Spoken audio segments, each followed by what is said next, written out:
have the same eyes as us. You're our father. The champagne glass slipped from Cordelia Harrington's trembling fingers and exploded against the marble floor. Shards of crystal scattered across the polished surface like diamonds. But nobody moved. Nobody breathed. All eyes were locked on the phone, lying face up on the dining table, its screen glowing with numbers that seemed impossible, obscene, too large to comprehend. "This can't be right," Cordelia whispered, her voice barely audible above the sudden, suffocating silence that had consumed the grand dining room. Her perfectly manicured hand hovered over the device, as if touching it again might burn her skin. "This says your personal assets total 3.2 billion.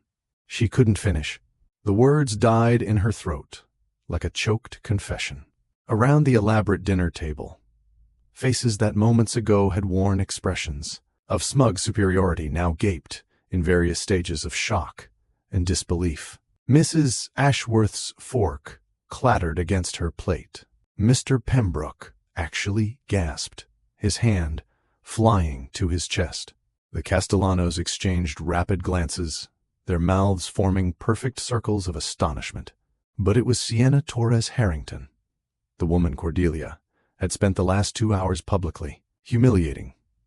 The pregnant daughter-in-law she'd called a gold digger just minutes earlier, the poor girl from nowhere she'd mocked relentlessly, who stood at the far end of that table with tears still wet on her cheeks, and something new burning in her dark eyes. Not anger, not vindication, something quieter, deeper, infinitely more powerful. Have you ever been judged so harshly, so completely, so wrongly that you felt invisible? Have you ever been called names that cut straight to your soul, accused of things that made you question your own worth? Have you ever stood in a room full of people who decided who you were before you even opened your mouth? If you have, then you know exactly how Sienna felt. And if you haven't, well, stay right here, because what unfolds in the next few minutes will change how you see people forever. Hi, viewers. Kindly tell us where you're watching from and what time it is. Welcome back to American Lore, Chronicles TV by Mr. Jeff, where we bring you real stories about real people facing extraordinary situations. If you're new here, hit that subscribe button right now, because you're not going to want to miss a single moment of what's about to happen. And if you're a returning viewer, you already know we deliver the kind of stories that make you think, make you feel, and sometimes make you realize you've been looking at the world all wrong. So do me a favor, smash that like button, because this story is about to blow your mind. The tension in that dining room was thick enough to cut with a knife. Cordelia's sister, Vivian, leaned forward, squinting at the phone screen, her own face draining of color as she read the financial disclosure document displayed there. The prenuptial agreement that Cordelia had waved around like a weapon just moments ago. Certain it would prove her point about Sienna being a calculating opportunist, now mocked her from that glowing screen.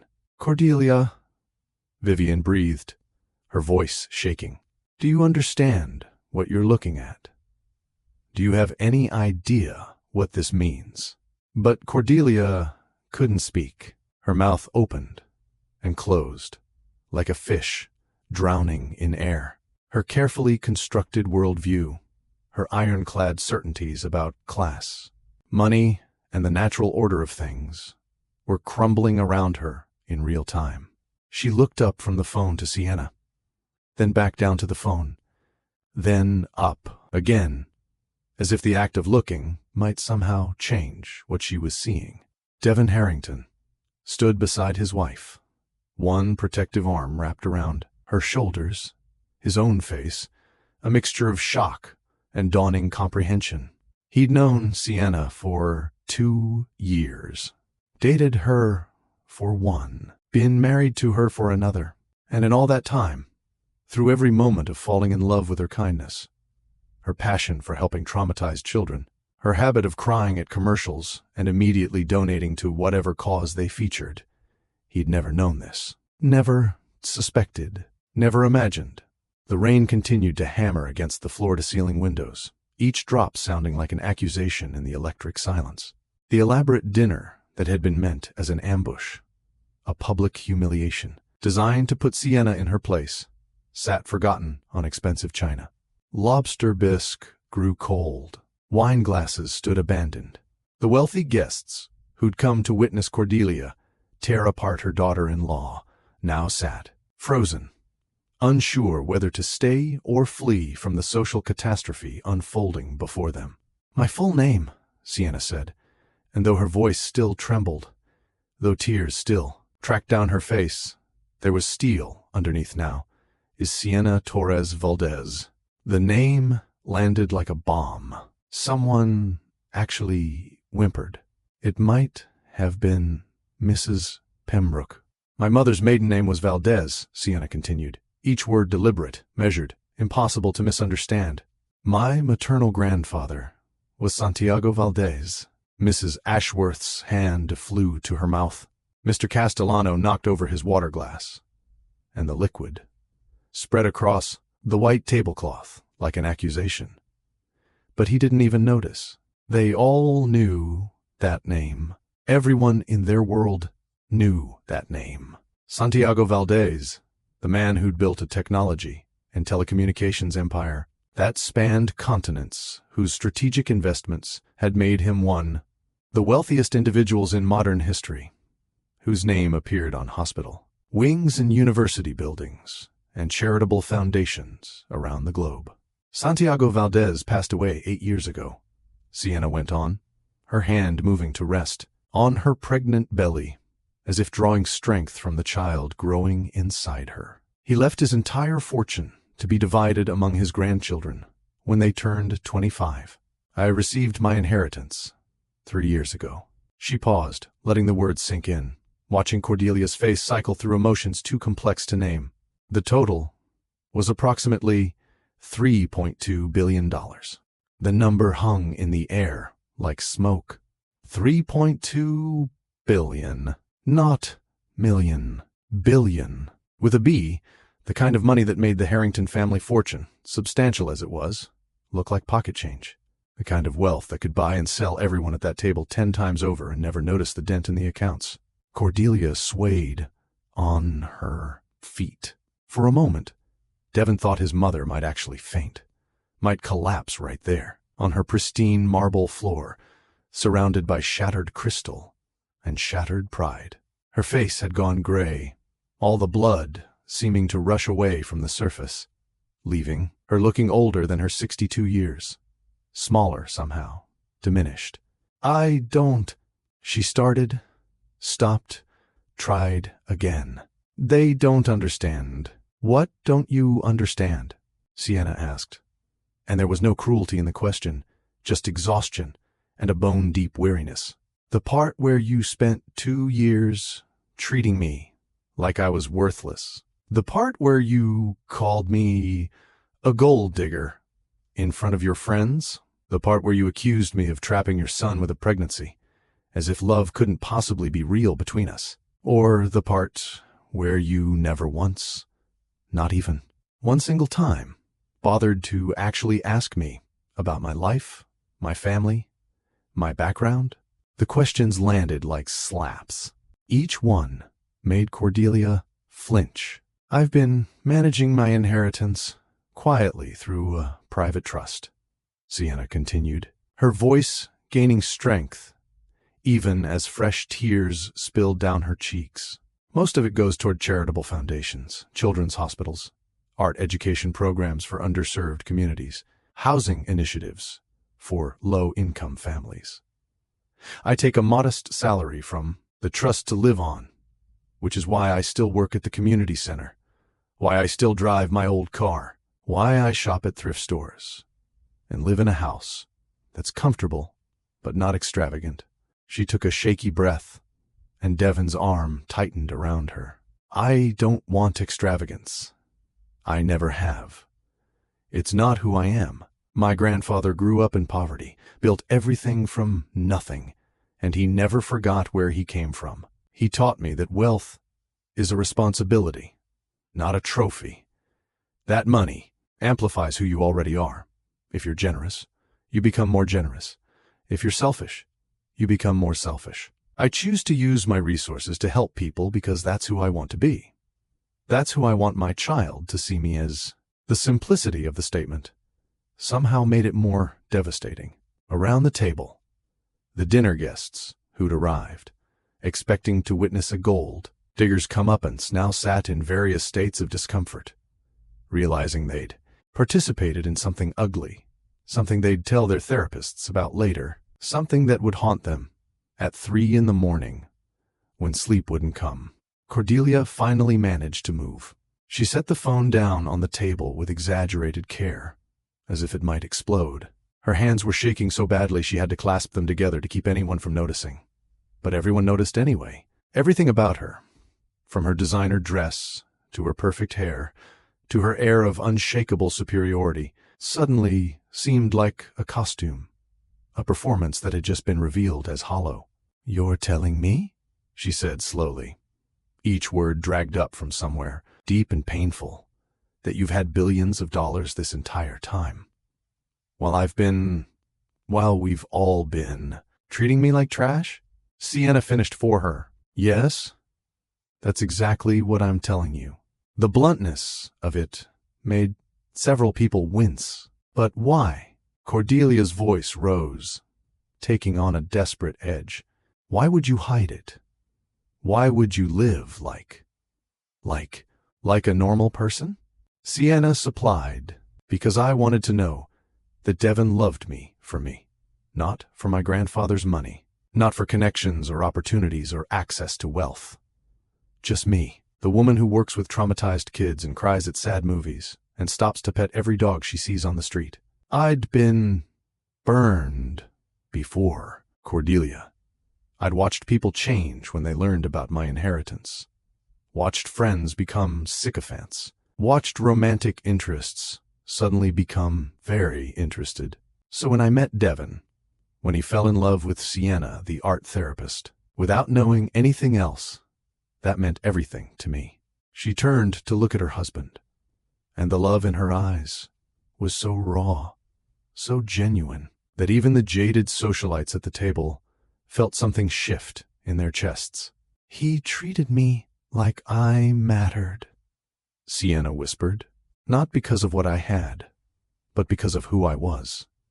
And I needed to protect that. I needed to know it was real before I risked losing it." Devon pulled her closer, his own eyes wet now. "It was real," he said, his voice rough with emotion. "It is real. You could have had nothing or everything, and I would have loved you exactly the same. Money has nothing to do with why my heart beats faster when you walk into a room." The moment was tender and achingly intimate, made more powerful by its contrast to the ugliness that had preceded it. For just a few seconds, it was as if the rest of the room disappeared, leaving only the two of them in their bubble of genuine affection, proving everything Sienna had just said about real love existing beyond dollar signs and social status.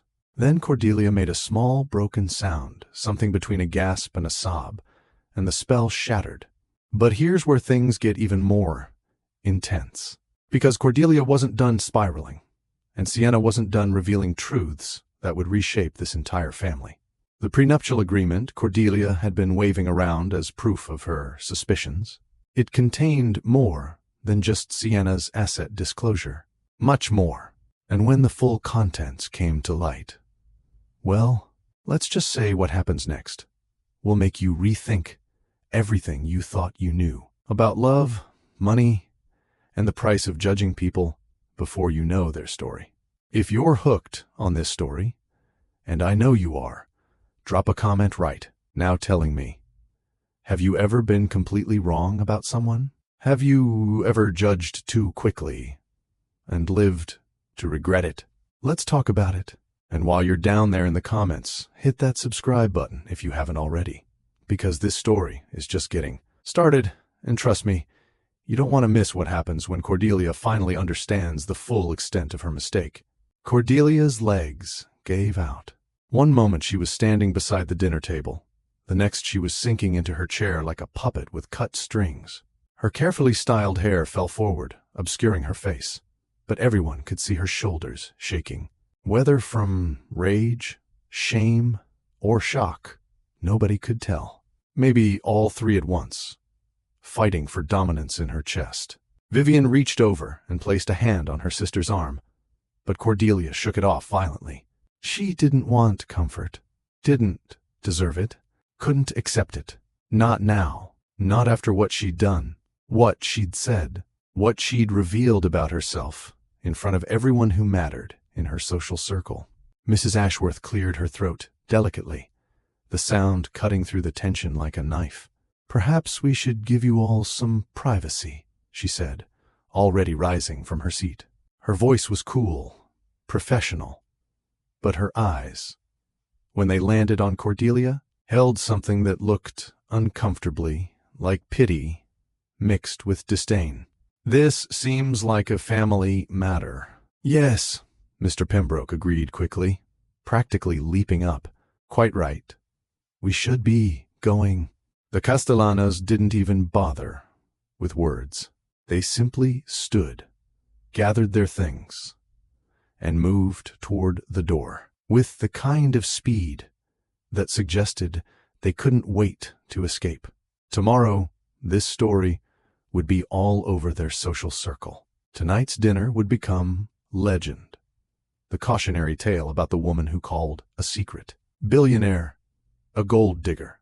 The modern-day fable about the dangers of judging by appearances. Cordelia would be the punchline for years to come. She knew it. They knew it. Everyone in that room knew it. "Wait," Cordelia croaked. But the guests were already making their hurried goodbyes, offering transparent excuses and promises to catch up soon that everyone understood meant never. They filed out into the rainy night, like survivors fleeing a disaster zone, leaving behind only family members to deal with the wreckage. The massive front door closed with a solid thunk that echoed through the suddenly empty foyer. In the dining room, 4 people remained, Cordelia and Vivian on one side, Sienna and Devon on the other. The battle lines had never been clearer. For a long moment, nobody spoke. The rain continued its relentless assault on the windows. Somewhere in the house, a clock ticked. Sienna's hand moved in slow circles on her belly, soothing the baby who was kicking in response to her elevated stress levels. The simple gesture, so maternal, so pure, made Cordelia feel like she'd swallowed glass. "I need to know something," Devon said finally, his voice cutting through the silence. He was looking at his mother, but his arm remained firmly around his wife. "Did you plan this? This whole dinner, these guests, this elaborate performance? Was it all designed to humiliate Sienna?" Cordelia's head snapped up. For a second, her old pride flared, the instinct to defend herself, to justify her actions, to explain that she'd been protecting him. But then she saw her son's face, the disappointment there, the hurt, the way he was looking at her like he didn't recognize the woman who'd raised him. And something inside her crumbled. "Yes," she whispered. "Yes, I planned it." The admission hung in the air, like a confession at trial. "I invited people I knew would judge her," Cordelia continued, the words coming faster now, as if speaking them might somehow purge the guilt eating her alive. "I seated her at the far end of the table, away from me, to make a point about her status. I mentioned the prenup because I thought it would prove my case, would show everyone that even you knew she was after money. I wanted her to feel small, to know her place, to understand that she didn't belong in our world." Sienna flinched at the casual cruelty of it, but she didn't look away. "I was wrong," Cordelia said, and the words sounded like they were being torn from her chest. "I was so completely, catastrophically wrong that I don't even know how to process it. But Sienna, you have to understand. I don't have to understand anything, Sienna interrupted, her voice steady despite the tears still wet on her cheeks. You don't get to do what you did, and then ask for understanding. You don't get to spend 2 years making me feel worthless, and then expect me to sympathize with your reasons why. The harshness of it made Cordelia recoil. But Sienna wasn't finished. Do you have any idea what it's been like? Sienna demanded. And suddenly all the pain and frustration of 2 years came pouring out. Walking into rooms and knowing everyone's been told I'm a gold digger? Watching Devon's relatives avoid me at family functions because you convinced them I was using him. Hearing whispers at your country club about how I trapped your son with a pregnancy. Being uninvited to events, excluded from conversations, treated like I'm invisible, or worse, like I'm a threat. Her voice was rising now, taking on an edge that made even Vivienne shift uncomfortably. I'm a person, Cordelia. I have feelings. I have dignity, and you spent 2 years systematically trying to destroy both because you couldn't imagine a world where someone might actually love your son for who he is rather than what he has. You couldn't conceive of the possibility that genuine affection exists outside of financial transactions, because apparently that's all relationships are to you. Transactions. The assessment was brutal and accurate. Cordelia felt each word like a physical blow. I tried, Sienna continued, her voice breaking. I tried so hard to be patient with you, to understand that you were protective of Devon, to believe that eventually you'd see I wasn't a threat. I made excuses for your behavior. I convinced myself that time would change things, but you just got worse, more cruel, more determined to prove I was exactly what you decided I was before you even met me. She took a shaky breath, one hand pressed to her chest, as if to hold her heart in place. Tonight was supposed to be about celebrating your grandchild. That's what Devon told me when he said you'd invited us to dinner. He said maybe you were finally ready to move past the hostility, to focus on the baby, to build some kind of relationship before your grandchild arrived. And I believed him. I wanted to believe him so badly that I ignored every instinct telling me it was a trap. Devon's jaw clenched, his own anger at his mother clearly growing with every word Sienna spoke. But it was a trap, Sienna said flatly. Just another opportunity to humiliate me, to parade me in front of your wealthy friends and make sure they all knew I was beneath them.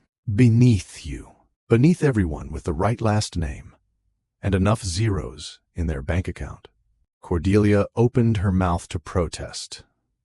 But what could she say? Every single accusation was true. She had done exactly what Sienna described, had plotted it, had executed it with precision, had taken satisfaction in every barb, every pointed comment, every moment of discomfort she'd caused. The worst part, Sienna whispered, fresh tears spilling over, is that you made me doubt myself. You made me wonder if maybe I was wrong to marry Devon.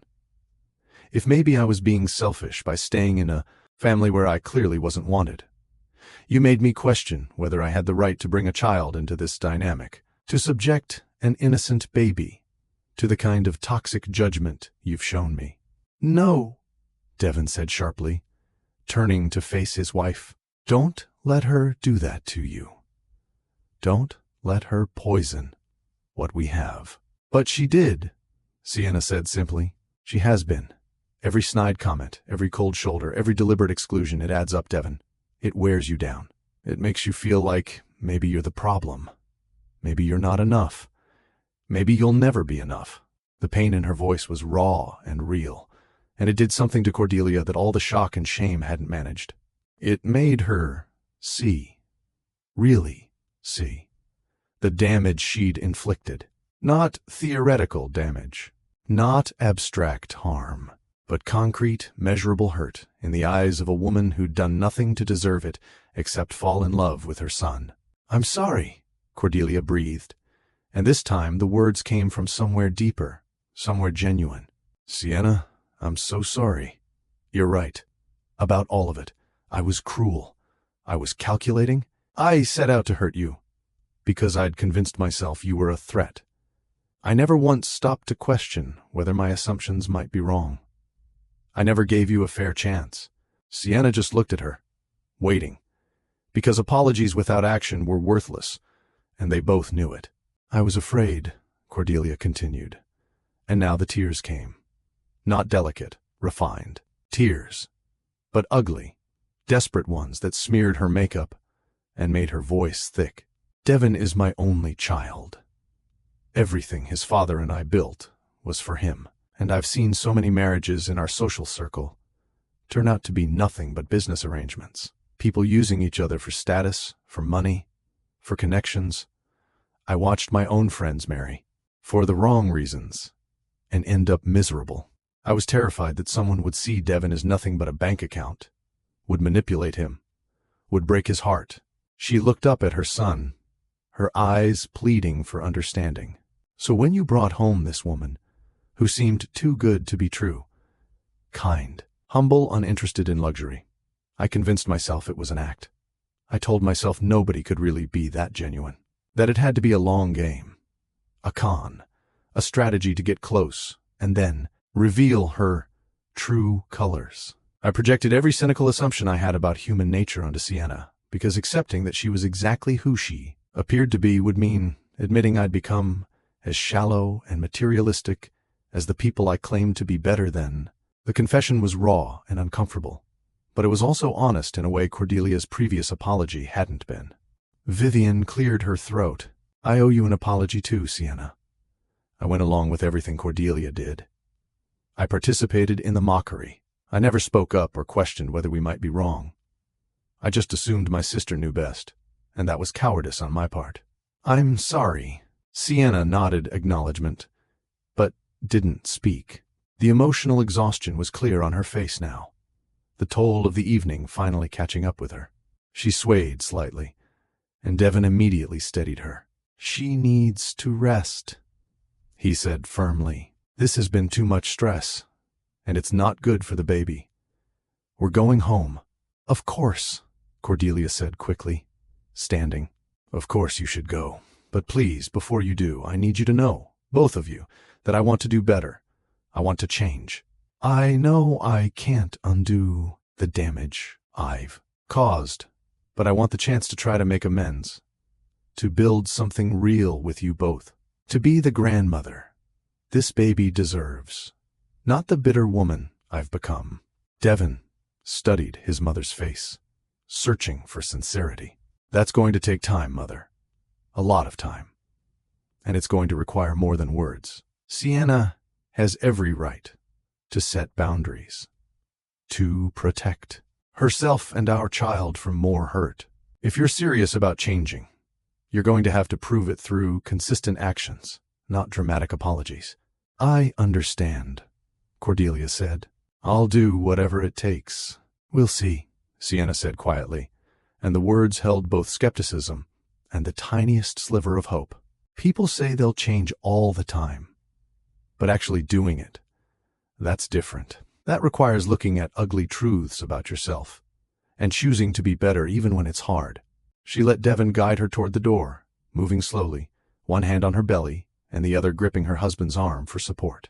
At the threshold, she paused and turned back. For what it's worth, Sienna said, her voice barely above a whisper, I never wanted your money, Cordelia. I never wanted your social status, or your connections, or anything else you thought I was after. I just wanted to love your son and build a life with him. That's all I've ever wanted. And maybe someday you'll understand that genuine love actually exists.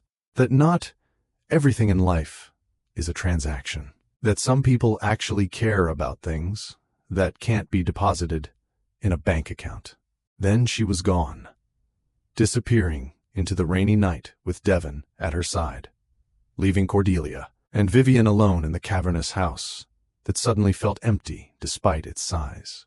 Cordelia sank back into her chair and put her head in her hands. The magnitude of what she'd almost destroyed crashed over her in waves. She'd come within inches of driving away her son, of losing access to her grandchild before the baby was even born, proving to Devon that her love was conditional and shallow, and based on superficial judgments, rather than character. And for what? Pride? Fear? An inability to imagine that people might actually be good, without ulterior motives? "What have I done?" she whispered. Vivian sat down beside her sister and took her hand. "You made a mistake," she said gently. "A big one. But Sienna's right. People can change if they really want to. The question is, do you really want to? Or are you just scared of the social embarrassment this is going to cause?" Cordelia looked up, meeting her sister's eyes. It was a fair question. A hard question. The kind of question that required absolute honesty to answer. "I want to change," she said slowly, testing the words, feeling their weight. "Not because of what people will say, though that's going to be awful, but because when I saw Sienna, standing there with tears on her face, pregnant with my grandchild, after everything I'd put her through, I finally understood what I'd become. I hated it. I hated myself. I don't want to be that person anymore." "Then you have work to do," Vivian said. "Real work. The kind that doesn't come with applause or recognition. The kind that happens in small moments, in daily choices, in proving through actions that you meant what you said." Cordelia nodded slowly. She understood. The path forward wouldn't be easy or quick. Trust, once broken, took time and consistency to rebuild. Sienna had every reason to doubt her sincerity, to protect herself from further harm, to keep Cordelia at arm's length indefinitely. But somewhere in the ruins of this disastrous evening, a tiny spark of possibility had been born.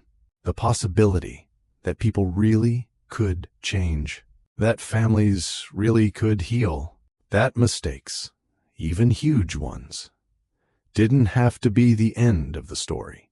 Whether that possibility would grow into something real or die from lack of effort remained to be seen. But for the first time in 2 years, Cordelia felt something shift inside her, a genuine desire to be better, not for show or status, but because it was the right thing to do. The rain continued outside, washing away the debris of the evening. And somewhere across town, in a modest house that held more love than Cordelia's mansion ever had, Sienna, Devon held each other and began to process what the revelation of her secret would mean for their future. The truth was out now. No more hiding, no more pretending. For better or worse, everything had changed. And what came next would test them all in ways none of them could fully anticipate. So here's my question for you. Can people really change? Can someone who spent years being cruel and judgmental genuinely transform into someone compassionate and accepting? Or is Cordelia just scared of losing her son and will revert to old patterns once the shock wears off? Drop your thoughts in the comments, because I want to know what you think. And don't forget to hit that subscribe button if you want to see how this story ends. Trust me, we're just scratching the surface. The drive home happened in near silence. Rain hammered the windshield in sheets, the wipers working overtime to clear the glass. Devon kept glancing over at Sienna, worry etched into every line of his face. She sat with her hands folded over her belly, staring out at the dark street sliding past, her expression unreadable. "Talk to me," he said finally, his voice soft. "Please, I need to know you're okay." Sienna turned her head slowly, and in the dim glow of passing streetlights, he could see fresh tears tracking down her cheeks. "I don't know if I'm okay," she admitted. "I feel relieved and violated and exhausted all at the same time. The secret's out, which means I don't have to keep pretending anymore. But it also means your mother only started treating me like a human being once she found out I have money. What does that say about her? What does it say about the family I married into?" Devon's hands tightened on the steering wheel. It says my mother has some serious work to do on herself. It says she's been operating from fear and prejudice instead of love. But Sienna, you have to know, not everyone in my family is like her. And more importantly, I'm not like her. I know that, Sienna said quickly. Devin, I've never doubted you. Not once. You stood by me through every awful moment your mother created. You defended me when your relatives believed her lies. You chose me over her comfort, over your family's expectations, over everything. That's why I could finally tell the truth tonight. Because I know, that you love me, regardless of my bank account. He reached over and took her hand, squeezing gently. I meant what I said in there. You could have nothing or everything, and my feelings wouldn't change. When I fell in love with you, at that charity auction, when I watched you talk about helping traumatized kids with so much passion your whole face lit up, I didn't see dollar signs. I saw someone with the biggest heart I'd ever encountered. That's what made me love you. That's what keeps me loving you. New tears spilled over, but these were different. Softer, born from relief and love rather than pain. I hated keeping the secret from you, Sienna whispered. So many times I almost told you. When we got engaged, I thought about revealing everything then, but I was scared. I'd been burned before, Devin. People I thought were friends turned into users the second they learned about my grandfather's fortune. A guy I dated in college proposed 3 days after he found out. When he'd been saying we should keep things casual for 6 months before that. My inheritance became this thing that defined me, that changed how everyone saw me, and I just wanted to be Sienna again. Just a regular person who could make genuine connections without wondering if people wanted me or my money. So you hid it, Devin said, understanding in his voice. You created a test without telling me I was being tested. Yes, Sienna admitted, and I know that's not entirely fair to you. I kept this massive secret, this fundamental part of my background, hidden for years. But Devin, I needed to know. I needed absolute certainty that when you looked at me, you saw me. The woman who cries during animated movies and stops to pet every dog and works with kids who need someone to believe in them. Not the Valdez heiress. Not the trust fund. Just me. He pulled the car into their driveway, the modest home he'd bought before they met. Comfortable, but not extravagant. Exactly the kind of place two people building a life together might choose. He put the car in park, but didn't immediately get out. Instead, he turned to face her fully. Can I tell you something? He asked. About the first time I saw you? Sienna nodded, waiting. You were standing in the corner of that ballroom, looking completely out of place, he said, a small smile tugging at his lips, despite the heaviness of the evening. You were wearing a borrowed dress. I heard you tell someone later it was your friend's. That you'd never normally go to events like that, but the community center had gotten free tickets. The dress didn't quite fit. Right. And you kept nervously adjusting the straps. Everyone else in that room looked like they belonged there, like charity auctions were just another Tuesday night. But you looked uncomfortable and a little overwhelmed. He reached up and tucked a strand of hair behind her ear. And then someone asked you about your work, and you transformed. Suddenly, you weren't the uncomfortable woman in the borrowed dress. You were this passionate advocate, talking about art therapy and traumatized children, and the power of creative expression to heal wounds that words can't reach. Your whole face lit up. Your hands moved as you talked, painting pictures in the air. And I thought, that right there is the most beautiful thing I've ever seen. Not your face, though you're gorgeous, not your body, though I definitely noticed, but your soul, your genuine care for others, your complete lack of pretense or performance. You were just authentically, unself-consciously yourself.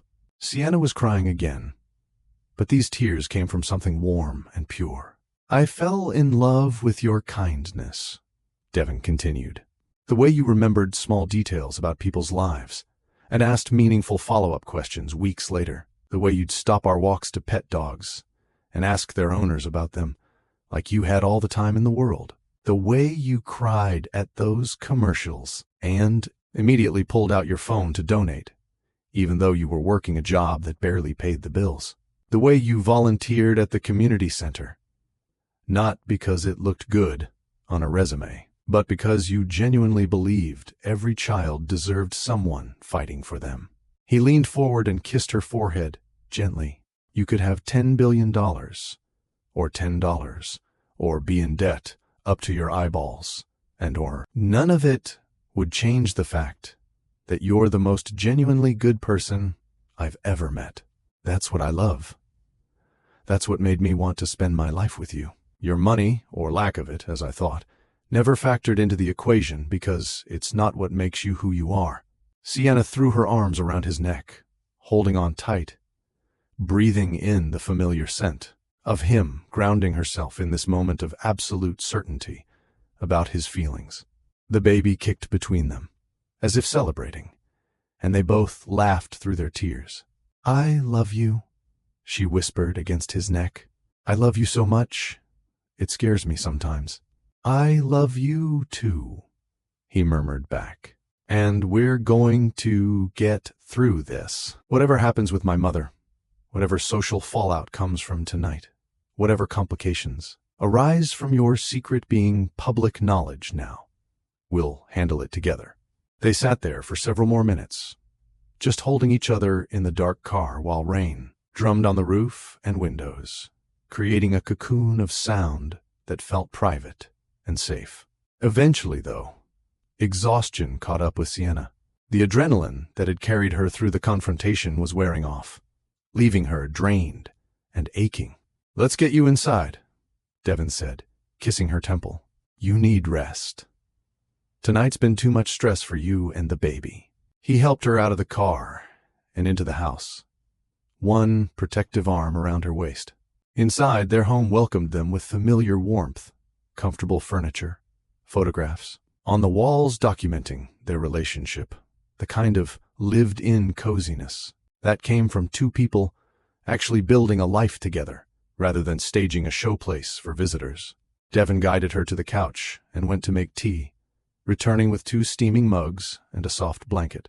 He tucked it around her shoulders and sat close, their bodies touching from shoulder to hip. "What happens now?" Sienna asked, cradling her mug. "Now that everyone knows?" Devin was quiet for a moment, thinking. "Honestly, I'm not sure. The social fallout is going to be interesting. Mother's friends will spread the story like wildfire. By tomorrow, everyone in our circle will know she spent 2 years calling a secret billionaire a gold digger. That's not going to reflect well on her. I don't want her to be destroyed by this," Sienna said quietly, and Devin looked at her with surprise. "After everything she put you through? You're worried about her reputation?" Sienna shrugged. "I'm not saying she doesn't deserve consequences for her behavior. She absolutely does. But there's a difference between learning from your mistakes and being socially annihilated. If this humiliates her so badly that she becomes a pariah, that doesn't actually help anyone. It just creates more pain and resentment." Devin shook his head in wonder. "You're extraordinary, you know that? Most people would want revenge, would take satisfaction in watching her suffer after what she did to you." "I'm tired of suffering," Sienna said simply. "Mine, hers, anyone's. I just want to build a peaceful life for our family. If your mother can genuinely change, if she can learn to value people for who they are rather than what they have, then that's better for everyone, including our child, who deserves to know both grandmothers." "Both grandmothers," Devin repeated. "I don't think I've ever asked about your mother's family. You've mentioned your grandfather, but what about your grandmother? Your mother's siblings?" Sienna's expression softened. "My grandmother passed away before I was born, but I have uncles and aunts and cousins who are part of managing the Valdez foundations. They're all over the world doing different things. One uncle runs technology initiatives in developing countries. An aunt oversees educational programs. Cousins managing various branches of the charitable work. We're not particularly close, mostly because I've been keeping a low profile. But they're good people. My grandfather made sure his children understood that wealth was a tool for positive change, not just personal comfort. Will they care that your secret is out now? They'll probably be relieved, Sienna admitted. They've been urging me for years to step into a more public role with the foundations, to use the Valdez name to advocate for the causes we support. I've resisted because I liked my privacy, liked being able to work with kids at the community center without anyone knowing who I really was. But maybe it's time to change that approach. Maybe I can do more good by being open about my background and using whatever influence comes with it. Devin considered this. That's a big shift. From deliberately hiding your identity to potentially stepping into a public advocacy role. I know, Sienna said, and it scares me. The attention, the expectations, the way people will treat me differently once they know. But I'm tired of hiding. Tired of pretending. Tonight, when I finally told the truth, there was this moment of freedom, despite all the stress. Like I could finally be my whole self instead of this carefully edited version. Maybe it's time to embrace that. Her phone buzzed on the coffee table. She picked it up and saw a text message from a number she recognized immediately. Cordelia, it's your mother, she said, showing Devin the screen. The message read, I know I have no right to ask, but would you be willing to meet for coffee this week? Just the two of us. I'd like to start over, if you'll give me the chance. Sienna stared at the words, conflicted. Part of her wanted to delete the message and block the number, to protect herself from further hurt. But another part, the part that believed in second chances and human capacity for growth, wondered if maybe, just maybe, Cordelia's apology had been genuine. What do you think? She asked Devin. He read the message carefully. I think it's up to you. Nobody would blame you if you said no. You've earned the right to set boundaries and protect yourself. But I also know you. Know you believe people can change. And I know you'd probably regret it if you didn't at least give her one chance to prove she meant what she said. Sienna nodded slowly. He was right. About all of it, she would regret not trying, even if trying meant risking more disappointment. She typed out a response, coffee on Thursday at 2 p.m. There's a small cafe near my work called The Grindstone. Meet me there. The choice of location was deliberate. Not one of Cordelia's usual upscale haunts, but a modest neighborhood cafe where regular people grabbed coffee between errands. If Cordelia really wanted to change, she'd need to step into Sienna's world rather than demanding Sienna always conform to hers. The response came almost immediately. I'll be there. Thank you for giving me this chance. Sienna set the phone down and leaned back against the couch, suddenly exhausted beyond measure. The baby shifted and kicked, and she rubbed the spot absently, soothing both herself and the child. I'm scared, she admitted quietly. Scared that she'll disappoint me again. Scared that this is just temporary guilt that will fade once the shock wears off. Scared that I'm setting myself up for more hurt by agreeing to meet with her. Those are all valid fears, Devin said. But you're also one of the strongest people I know. You've survived 2 years of her hostility. You've built a career helping traumatized children heal.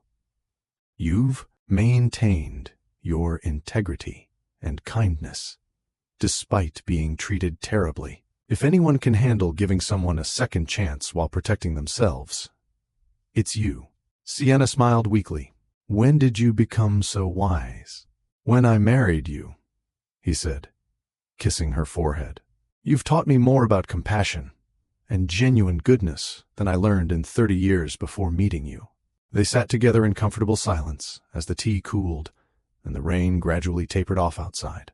Tomorrow would bring new challenges, phone calls from curious relatives, potential media attention if the story leaked beyond their immediate social circle, decisions about how public to be about Sienna's background.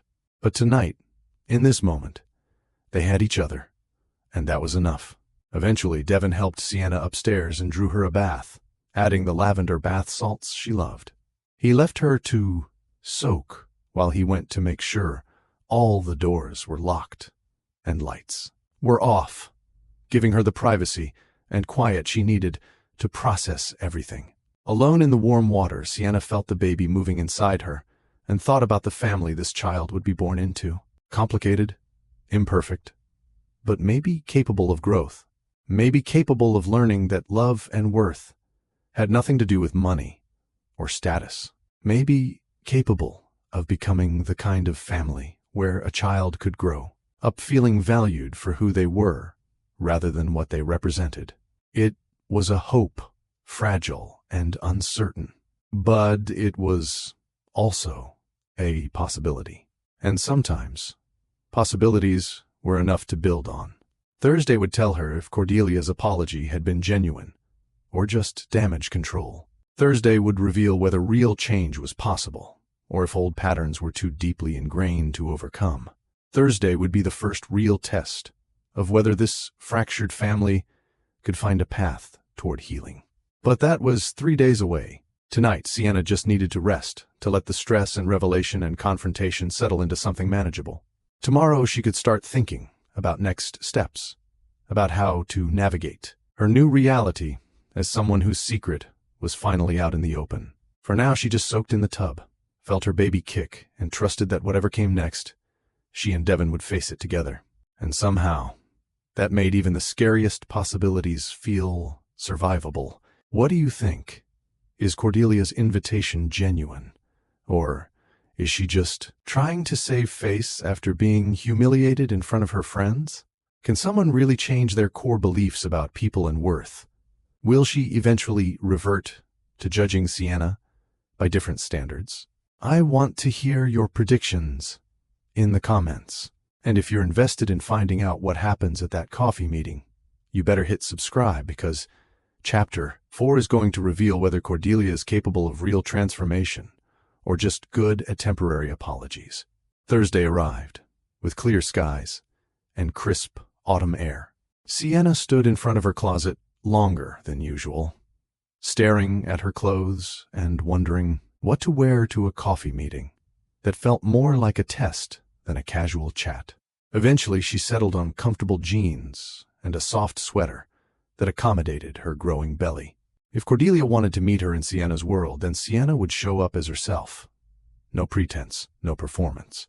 The Grindstone Cafe occupied a corner spot in a working-class neighborhood, the kind of place where mechanics and teachers and office workers grabbed their morning caffeine before heading to jobs that actually required them to work. The walls were decorated with local art for sale.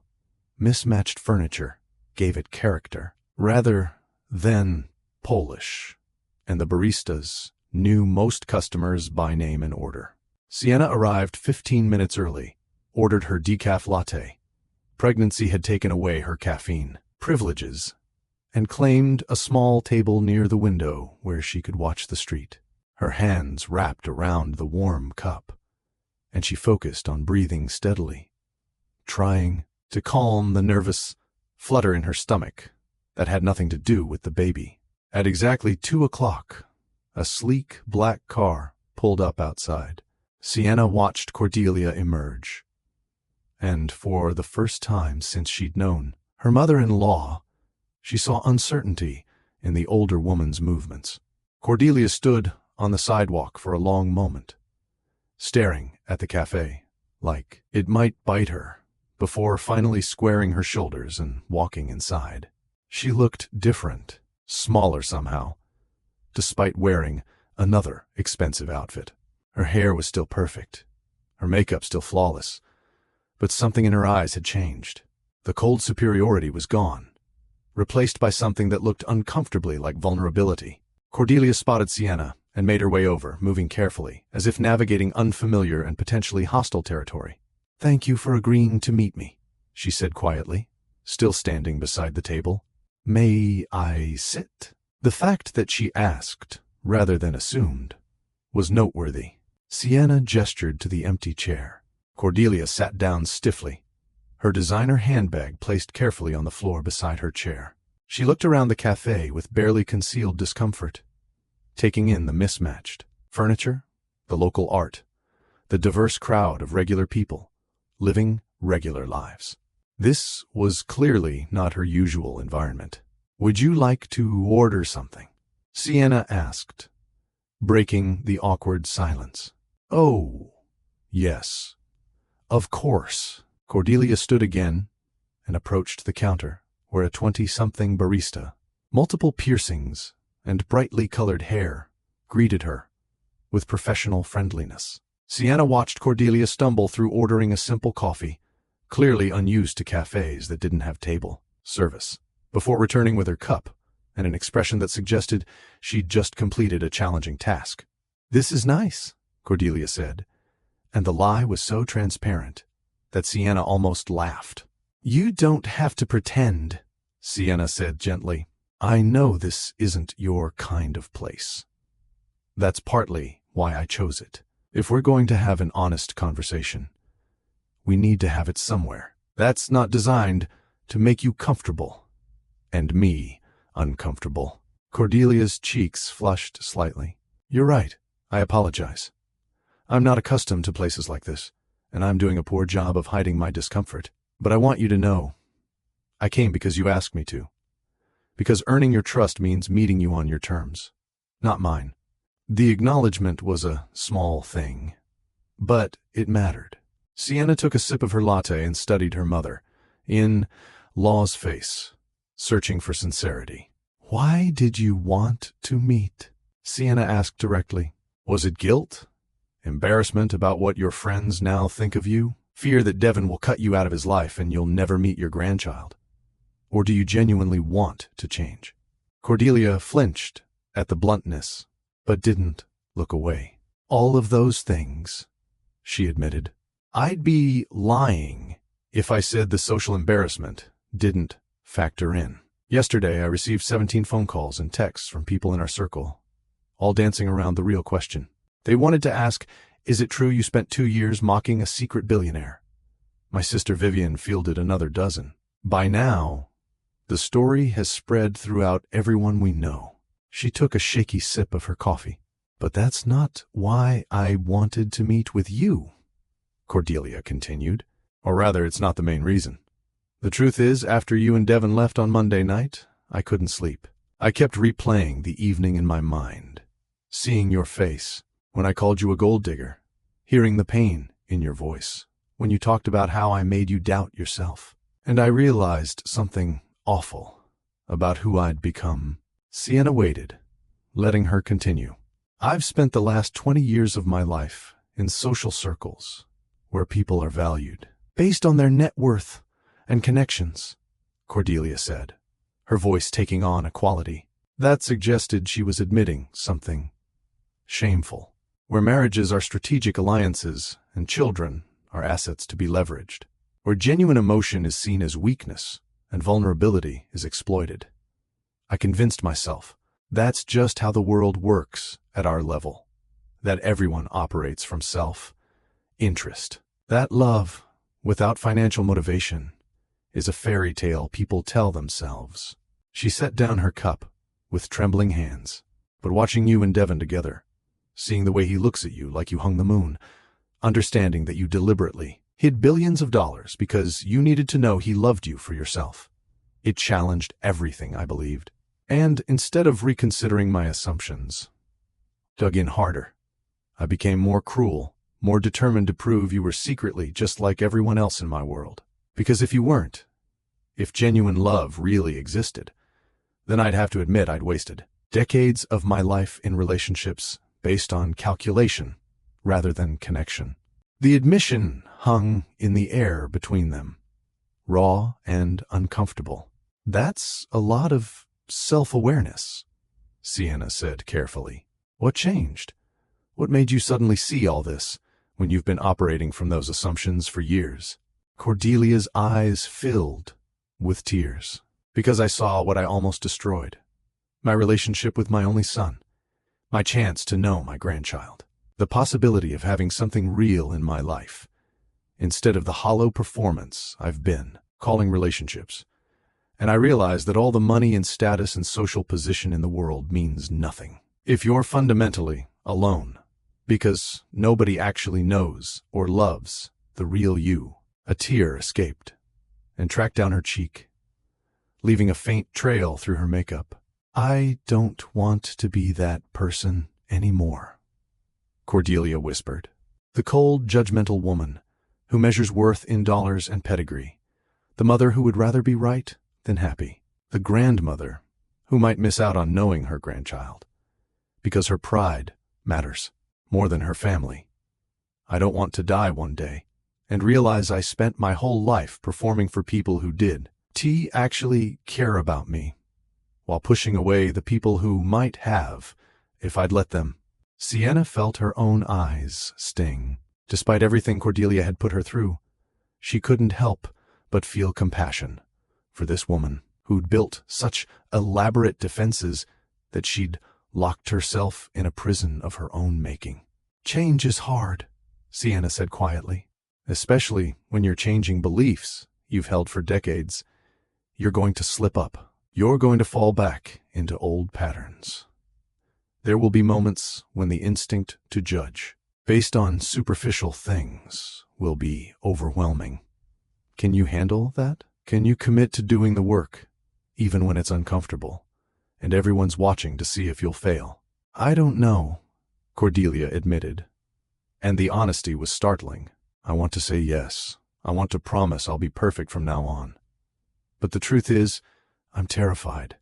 Terrified of failing. Terrified of disappointing you, Devin, again. Terrified that I'm too old and too set in my ways to genuinely change. But I also know that being terrified isn't an excuse for not trying. She reached across the table, then stopped, uncertain if the gesture would be welcome. Sienna noticed, and, after a moment's hesitation, took Cordelia's hand. The older woman's fingers were cold and shaking. I need you to understand something, Sienna said firmly. I'm willing to give you a chance. One chance. But that doesn't mean I'm going to pretend the last 2 years didn't happen. I'm not going to minimize the hurt you caused or act like everything's fine now. Trust is rebuilt slowly through consistent actions over time, not through one good conversation over coffee. I understand, Cordelia said quickly. I also need to set some boundaries, Sienna continued. If you make snide comments about my background, my work, my choices, even subtle ones that you think I won't notice, I will call you out immediately. If you try to control how Devin and I raise our child, or push your values onto them in ways that contradict what we believe, there will be consequences. And if you ever make me or our baby feel unwelcome or judged less than, I will not hesitate to limit your access to our family. The bluntness of it made Cordelia's breath catch, but she nodded. That's fair. More than fair. I've earned your distrust. I'll have to earn your trust back through my actions, not my words. Exactly, Sienna said. So, here's what I'm willing to offer. We can meet regularly for coffee. Just you and me. No Devin mediating. No witnesses. Just two women trying to build a relationship from scratch. During these meetings, you can ask me questions about my life, my background, my values, all the things you should have asked 2 years ago, instead of making assumptions. And I'll ask you questions, too. Because if we're going to have any kind of relationship, I need to understand where you're coming from.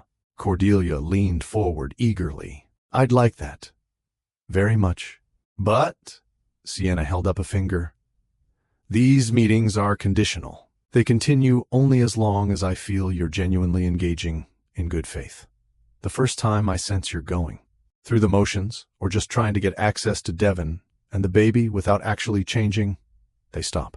Understood? Understood, Cordelia said. Thank you, Sienna.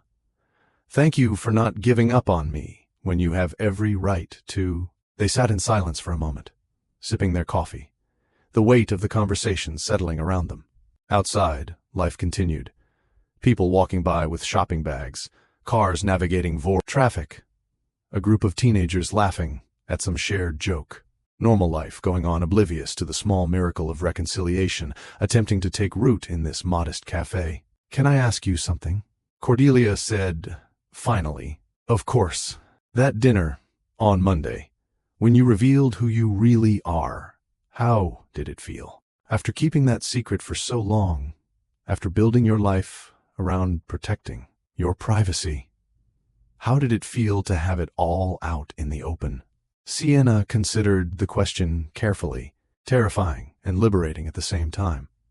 Terrifying, because I lost control of my own narrative. By tomorrow, the story will probably leak beyond your immediate social circle, especially with how fast gossip travels. People I've never met will have opinions about me, about my choices, about whether I was right or wrong to hide my background. That loss of privacy is scary. She paused, gathering her thoughts. But it was also liberating, because I don't have to pretend anymore. I can be my whole self, the art therapist who works with traumatized kids and the Valdez heiress who manages billions in charitable foundations. I don't have to carefully edit my stories, or avoid mentioning my grandfather, or dance around questions about my family. The weight of that secret was heavier than I realized until I finally set it down. Cordelia nodded slowly. I never thought about it that way, about how exhausting it must have been to maintain that level of privacy, to constantly monitor what you said and how you presented yourself. It was exhausting, Sienna admitted, but I thought it was necessary. I'd been hurt enough times by people who changed once they knew about my money. I wasn't willing to risk that with Devon. He was too important. He loves you very much, Cordelia said softly. I saw that on Monday when he held you and told you he would have loved you regardless of your financial situation. That kind of devotion is rare. I was wrong to doubt it, wrong to try to undermine it. Yes, you were, Sienna agreed, not sugarcoating it. But acknowledging that is the first step toward doing better. They talked for another hour, the conversation gradually becoming less tense, more natural. Cordelia asked about Sienna's work at the community center, and Sienna found herself describing the children she worked with, the progress they made. Through art therapy, the satisfaction of watching a traumatized child discover they could express their feelings safely through paint and clay and drawing. Cordelia listened with what appeared to be genuine interest, asking thoughtful questions, showing more curiosity about Sienna's actual life than she had in 2 years of knowing her. When they finally parted, with plans to meet again the following Thursday, Sienna felt cautiously optimistic. The conversation hadn't fixed everything, couldn't fix everything, but it was a start, a fragile beginning that might, with time and consistent effort, grow into something real. As Sienna drove home, she thought about the long road ahead. Rebuilding trust would take months, maybe years. There would be setbacks and disappointments, but there would also be opportunities for growth, for both of them, and for the baby who would soon enter this complicated family dynamic. Having a grandmother who was actively working to be better was far more valuable than having one who refused to change at all. She pulled into her driveway to find Devon waiting on the front porch, anxiety clear on his face. He stood as soon as he saw her, hurrying down to help her out of the car. "How did it go?" he asked before she'd even fully exited the vehicle. Sienna smiled, a real smile, tired but genuine. "It went okay. Better than I expected, actually. Your mother was surprisingly honest about her flaws and her fears. We're going to try meeting weekly for coffee, just the two of us, to see if we can build something real." Devon pulled her into his arms, relief flooding through him. "I'm so glad, and I'm so proud of you for giving her this chance when it would have been easier to write her off completely." I'm not making any promises about how this will turn out, Sienna cautioned. She could still disappoint me, could still fall back into old patterns. But I want to believe people can change. I have to believe it. Or what's the point of all the work I do? With traumatized kids, if people can't grow and heal and become better versions of themselves, then we're all just stuck being whoever we were at our worst moments, forever.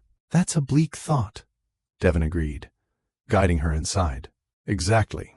So I'm choosing to believe in the possibility of transformation, not because Cordelia has earned it yet, but because the alternative is too depressing to accept. They settled on the couch together, Sienna's head on Devon's shoulder, his hand resting on her belly, where their baby was starting to kick in response to the familiar voice. Your mom asked me how it felt to have my secret out in the open, Sienna said, and I told her it was terrifying and liberating. But there's something else I didn't mention. What's that? Devon asked. It feels like I can finally breathe, Sienna said softly. Like I've been holding my breath for 2 years, waiting for the other shoe to drop, and now it finally has, and I'm still standing. We're still standing. Together, and whatever comes next, at least I don't have to keep pretending to be someone I'm not. Devon kissed the top of her head. You were never pretending. The woman I fell in love with at that charity auction is the same woman sitting here with me now. You just revealed another dimension of yourself. But the core of who you are never changed. I hope you're right, Sienna murmured, because things are about to get complicated. Once this story spreads beyond your mother's immediate circle, there's going to be media attention, requests for interviews, people wanting to know about the secret billionaire who hid her fortune. I'm going to have to decide how public I want to be, what role I want to play in the Valdez Foundations, how to balance my work at the community center with potentially stepping into a more prominent advocacy position. We'll figure it out, Devon assured her. Together, one day at a time, just like we've figured out everything else. Sienna shifted to look up at him. How did I get so lucky to find someone who really does love me for me, who stands by me through chaos, who makes me feel safe enough to be vulnerable? I ask myself the same question every day, Devon said, his voice thick with emotion. How did I get lucky enough to be loved by someone as genuinely good as you? Someone who sees the best in people, even when they've shown you their worst. Someone who believes in second chances and transformation and the possibility of healing. They held each other as afternoon faded into evening, talking about the baby, about Cordelia's transformation journey, about the future they were building together. Outside, the world continued its complicated dance of pain and hope, cruelty and kindness, judgment and grace. But in that modest house, two people chose love over fear, connection over isolation, and the difficult work of building bridges over the easy satisfaction of burning them. And in that choice, they planted seeds of possibility that might, with care and consistency, grow into something beautiful and lasting. The road ahead wouldn't be easy. Cordelia's transformation remained uncertain. The public revelation of Sienna's identity would bring challenges they couldn't fully anticipate. The baby's arrival would add new complexity to an already complicated family dynamic. But they would face it together, and somehow that made even the scariest possibilities feel manageable. Because real love, the kind built on genuine connection rather than calculation, on vulnerability rather than performance, on seeing and valuing each other's true selves, could weather almost anything. It was the lesson Cordelia was just beginning to learn. The truth Devon and Sienna had known all along, and the legacy they would pass on to their child. In a world that too often measured worth in numbers and status, they chose to measure it in kindness, integrity, and the courage to love authentically. And that choice, more than any amount of money, was the real treasure at the heart of their story. So what's your take? Do you think Cordelia can really stick with this transformation? Or will the comfortable familiarity of her old judgments pull her back in? Have you ever given someone a second chance and regretted it? Or has it turned into something beautiful? Drop your stories in the comments because I'm genuinely curious about your experiences with forgiveness and change. And if you're hooked on this story and want to see how Cordelia's transformation actually plays out over the coming months, you need to subscribe right now, because Chapter 5 is going to jump forward and show us whether her commitment to change was real or just temporary guilt talking. 3 weeks later, Cordelia Harrington stood in the community center where Sienna worked, watching through a one-way observation window as her daughter-in-law conducted an art therapy session with a group of children who'd experienced various traumas. The building was nothing like the polished, pristine environments Cordelia usually inhabited. The walls needed paint. The furniture was worn. The art supplies were clearly secondhand, donated by people cleaning out closets and garages. But something extraordinary was happening in that modest room. A 7-year-old girl named Trinity sat at a table covered in paint and brushes and paper, her small face tight with concentration. According to the brief background Sienna had shared, Trinity had witnessed domestic violence and had gone almost completely silent in the aftermath, communicating primarily through gestures and the occasional whispered word to trusted adults. Sienna sat beside Trinity, not hovering, not pushing, just present and available. She'd placed various colors of paint in front of the child, along with different sizes of brushes and several sheets of paper. No instructions, no expectations, just materials and permission to use them however Trinity wanted. For several minutes, Trinity just stared at the supplies. Then, slowly, cautiously, she picked up a brush, dipped it in black paint, made a single mark on the paper. A harsh, angry slash that cut across the white surface like a wound. Cordelia held her breath, watching. Trinity made another mark, then another. The strokes became more urgent, more violent, black paint covering the paper in increasingly frantic patterns. Any other adult might have intervened, might have worried about the anger being expressed, might have tried to redirect the child towards something prettier or more controlled. But Sienna just sat there, her presence calm and accepting. She didn't comment on the marks, didn't praise or criticize. She simply existed beside Trinity, creating a space where whatever the child needed to express was okay. After covering 3 sheets in angry black slashes, Trinity suddenly stopped. She set down the brush and looked at Sienna with wide, scared eyes, as if worried she'd done something wrong. "That's powerful," Sienna said quietly. "Those marks look like they're full of big feelings." Trinity nodded, just barely. "Would you like to tell me about the feelings?" Sienna asked gently. "Or would you rather keep painting?" The child considered for a long moment. Then she picked up a red brush and began painting over some of the black marks. The red softened the harshness slightly, adding another dimension to the images. She worked for another few minutes, before finally whispering something quiet that Cordelia, watching from behind the glass, couldn't hear it. But Sienna heard, and whatever Trinity said made Sienna's eyes glisten with tears, even as she maintained her composed, supportive presence. "Thank you for trusting me with that," Sienna said, her voice rich with respect for the child's courage. "Would it be okay if we kept these paintings in your folder, so we can look at them next week and see if the feelings have changed?" Trinity nodded again, more confidently this time. The session continued for another 20 minutes, with Trinity gradually incorporating other colors. Blue, green, eventually, some yellow, until the paintings transformed from purely dark expressions of pain into something more complex. Not happy, exactly, but evolving, showing possibility alongside the hurt. When the session ended, and Trinity's foster mother came to collect her, the child did something that made Cordelia's throat tighten. She walked over to Sienna and wrapped her small arms around her in a fierce hug, holding on tight for several seconds before finally letting go and leaving with her caregiver.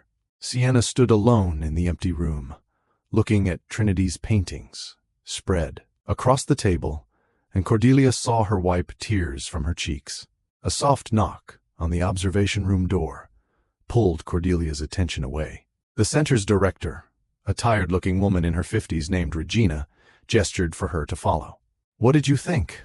Regina asked as they walked down the hallway towards Sienna's office. "I think," Cordelia said slowly, choosing her words carefully, "that I've never seen anything quite like that. The patience required. The complete lack of judgment. The way she created space for that child to express things that probably couldn't be expressed in words." Regina nodded. "Sienna's gifted. We're fortunate to have her, especially given that she could be doing anything else with her life." The comment was innocent, casual, but it reminded Cordelia of the secret that wasn't secret anymore. Regina didn't know yet. Most people outside Cordelia's immediate social circle didn't. That the humble art therapist working in their underfunded community center was actually a billionaire who could buy and sell the entire building without noticing the expense. "She works here because she believes in the work," Cordelia said, surprising herself with the defensive note in her voice. "Because these children need someone who genuinely cares about their healing, not because she has to, but because she wants to." Regina smiled. "I know. That's what makes her special. We get plenty of volunteers who come for a few weeks because it looks good on a college application or resume. But Sienna's been here for 3 years. Rain or shine, tired or energetic, she shows up. These kids know they can count on her, and that consistency is healing in itself." They reached Sienna's office, a tiny space barely big enough for a desk, chair, and filing cabinet, with walls covered in children's artwork and inspirational quotes. Sienna looked up as they entered, surprise crossing her face when she saw Cordelia. "I hope you don't mind," Cordelia said quickly. "You mentioned you had sessions on Thursday afternoons, and I wanted to see what you actually do here." Regina was kind enough to let me observe. "What did you think?" Sienna asked, her voice neutral, giving nothing away about how she felt having Cordelia invade her workspace. "I think I finally understand," Cordelia said, honestly, "why you work here. Why you couldn't just walk away from this, even if you wanted to. Those children need you in a way that has nothing to do with money or resources. They need your presence, your patience, your absolute acceptance of wherever they are in their healing journey. That's not something you can hire or delegate or replicate. It has to be genuine." Something in Sienna's expression softened. "Thank you for understanding that. The girl you were working with, Trinity," Cordelia continued, "when she hugged you at the end, that meant something, didn't it? That was significant progress." "It was huge," Sienna confirmed. "Trinity doesn't trust easily, for very understandable reasons. The fact that she felt safe enough to express her anger through the paintings, and then vulnerable enough to seek physical comfort is extraordinary progress. It means she's starting to believe that not all adults will hurt her, that some people can be trusted." Cordelia felt tears prick her own eyes. "How do you do this? How do you witness this kind of pain and not become destroyed by it?" "Because I also get to witness the healing," Sienna said simply. "I get to see children who've been through terrible things discover that they're still capable of joy, of trust, of hope. I get to play a small part in helping them reclaim pieces of themselves that trauma tried to take away. That's not destroying. That's the opposite. That's being reminded constantly that people are remarkably resilient, that with support and safety and patience, we can heal from almost anything." The statement hung in the air, and Cordelia understood it wasn't just about the children Sienna worked with. It was about all of them, about Cordelia herself, about the possibility that even people who'd caused harm could heal and change and become better versions of themselves. "I'd like to help," Cordelia said abruptly. "The center needs resources. That's obvious just from walking through the building. Paint, supplies, maybe some renovations to make the space more welcoming. I could write a check right now that would cover everything you need for the next 5 years. Sienna held up a hand, stopping her. That's generous, but no. Not yet. Cordelia looked confused. Why not? The center clearly needs funding, and I want to contribute to work that matters. Isn't this exactly the kind of thing I should be doing if I'm serious about changing? It is, Sienna agreed, but there's a difference between writing a check to assuage guilt and genuinely understanding and supporting the work. Right now, you're still at beginning of understanding what we do here and why it matters. If you write a big check today, it might be more about you feeling better about yourself than about actually supporting the mission. The assessment was brutally honest, and it stung, but Cordelia recognized the truth in it. So what do you suggest? She asked. Volunteer here, Sienna said. Not as a one-time thing, but consistently. Come in once a week for the next 3 months, not to observe through glass, but to actually engage with the work. Help, organize supplies, sit in the common areas where kids hang out. Listen to their stories, see this world through their eyes, instead of from a comfortable distance. Cordelia's first instinct was to refuse. Volunteer work? Her. She was a Harrington. She attended fundraisers and wrote checks and sat on boards. She didn't do actual hands-on work. But then she remembered Trinity's paintings, the girl's fierce hug, the transformation she'd witnessed in just 30 minutes. And she realized that Sienna was right. Throwing money at problems was easy. Actually understanding those problems, engaging with the people affected by them, doing the uncomfortable work of showing up consistently. That was what created real change. Okay, Cordelia said. I'll do it. One afternoon, a week, for 3 months. Tell me what you need. Sienna's eyebrows rose, clearly not expecting such quick agreement. Really? You're sure? This isn't like your usual charity work. Nobody's going to publicly recognize your contribution. There won't be a gala or a plaque with your name on it. It's just showing up and doing whatever needs doing. I'm sure, Cordelia said firmly. If I'm going to support this work, I need to understand it first. And if volunteering here helps me understand why you've devoted yourself to these children, then it's worth my time. Regina, who'd been watching this exchange with open curiosity, cleared her throat. We can always use help in the supply room. We get donations that need to be sorted and organized, art materials that need to be tested to make sure they're still usable, administrative tasks that free up Sienna and our other therapists to actually work with kids. If you're serious about volunteering, we'd be grateful for the help. I'm serious, Cordelia confirmed. When can I start? Next Thursday, Sienna suggested. Come around 1 o'clock. Dress casually.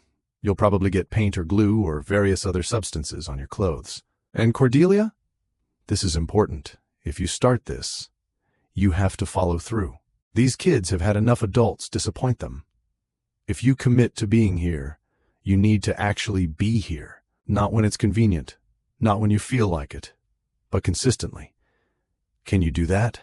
Cordelia met her daughter-in-law's eyes and saw the challenge there. This was a test, but not a malicious one. It was an opportunity to prove through actions, rather than words, that she was serious about changing, about understanding, about becoming someone who valued substance over status. I can do that, Cordelia said. I will do that. They talked for a few more minutes about logistics and expectations before Cordelia left, promising to return the following Thursday. As she walked to her car, she pulled out her phone and scrolled through her calendar, looking at the various social engagements and charity functions she had scheduled. None of them suddenly seemed as important as showing up at a modest community center to sort art, supplies, and maybe, just maybe, understand the world her daughter-in-law had chosen over luxury. The drive home gave Cordelia time to think about the past 3 weeks. The weekly coffee meetings with Sienna had become something she looked forward to rather than dreaded. They'd talked about Sienna's childhood, her grandfather's influence, the values that shaped her choices. They'd discussed Cordelia's fears, her regrets, her desire to be different going forward.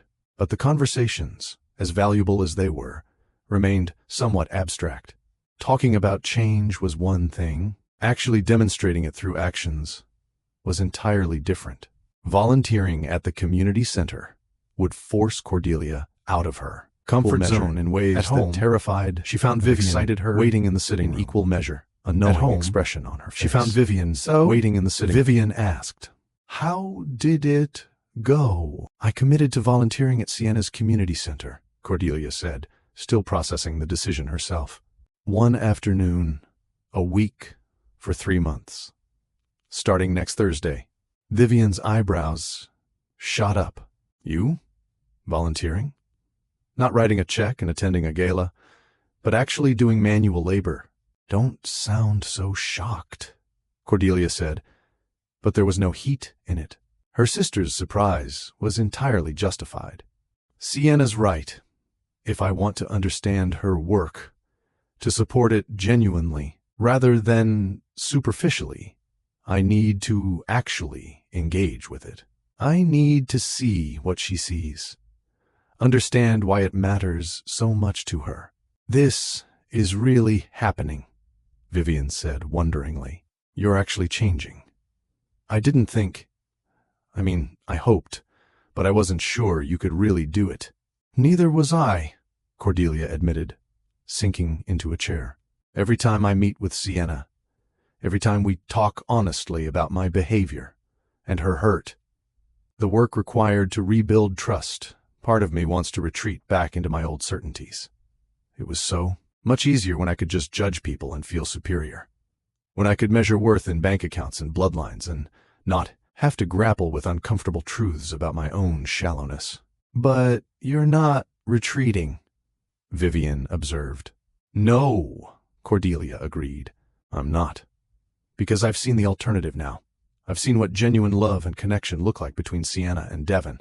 I've watched my daughter-in-law work with traumatized children and create space for healing that has nothing to do with money or status. I've had to confront the reality that my way of viewing the world was not only wrong, but also deeply damaging to people I should have been supporting." She paused, emotion making her voice thick. "And I've realized that if I don't change, I'm going to die alone, in this big, beautiful house surrounded by expensive things and hollow relationships. That's not the legacy I want to leave. That's not the grandmother I want to be when Sienna and Devon's baby arrives." Vivian reached over and squeezed her sister's hand. "You're going to be a wonderful grandmother. You just had to remember how to actually see people instead of looking through them." Cordelia squeezed back, grateful for her sister's support. The journey wasn't over, would probably never truly be over because growth was a lifelong process, not a destination.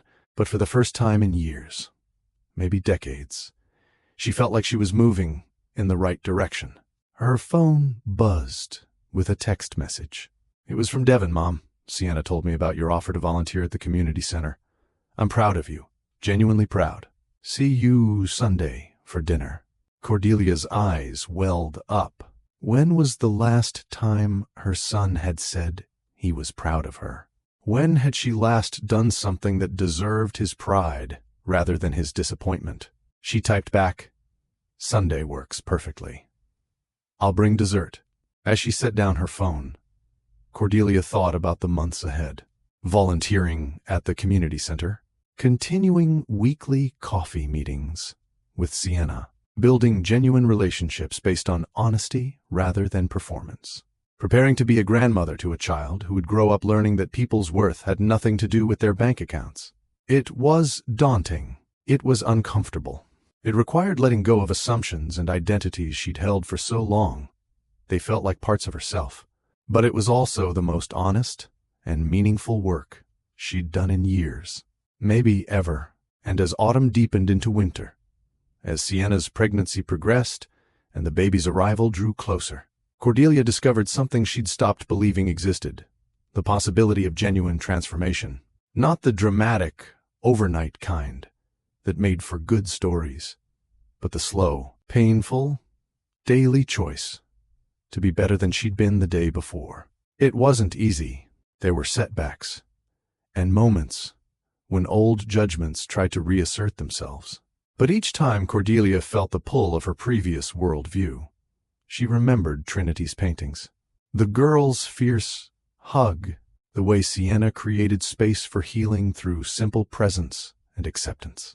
And she chose, again and again, to be someone worthy of the second chance she'd been given.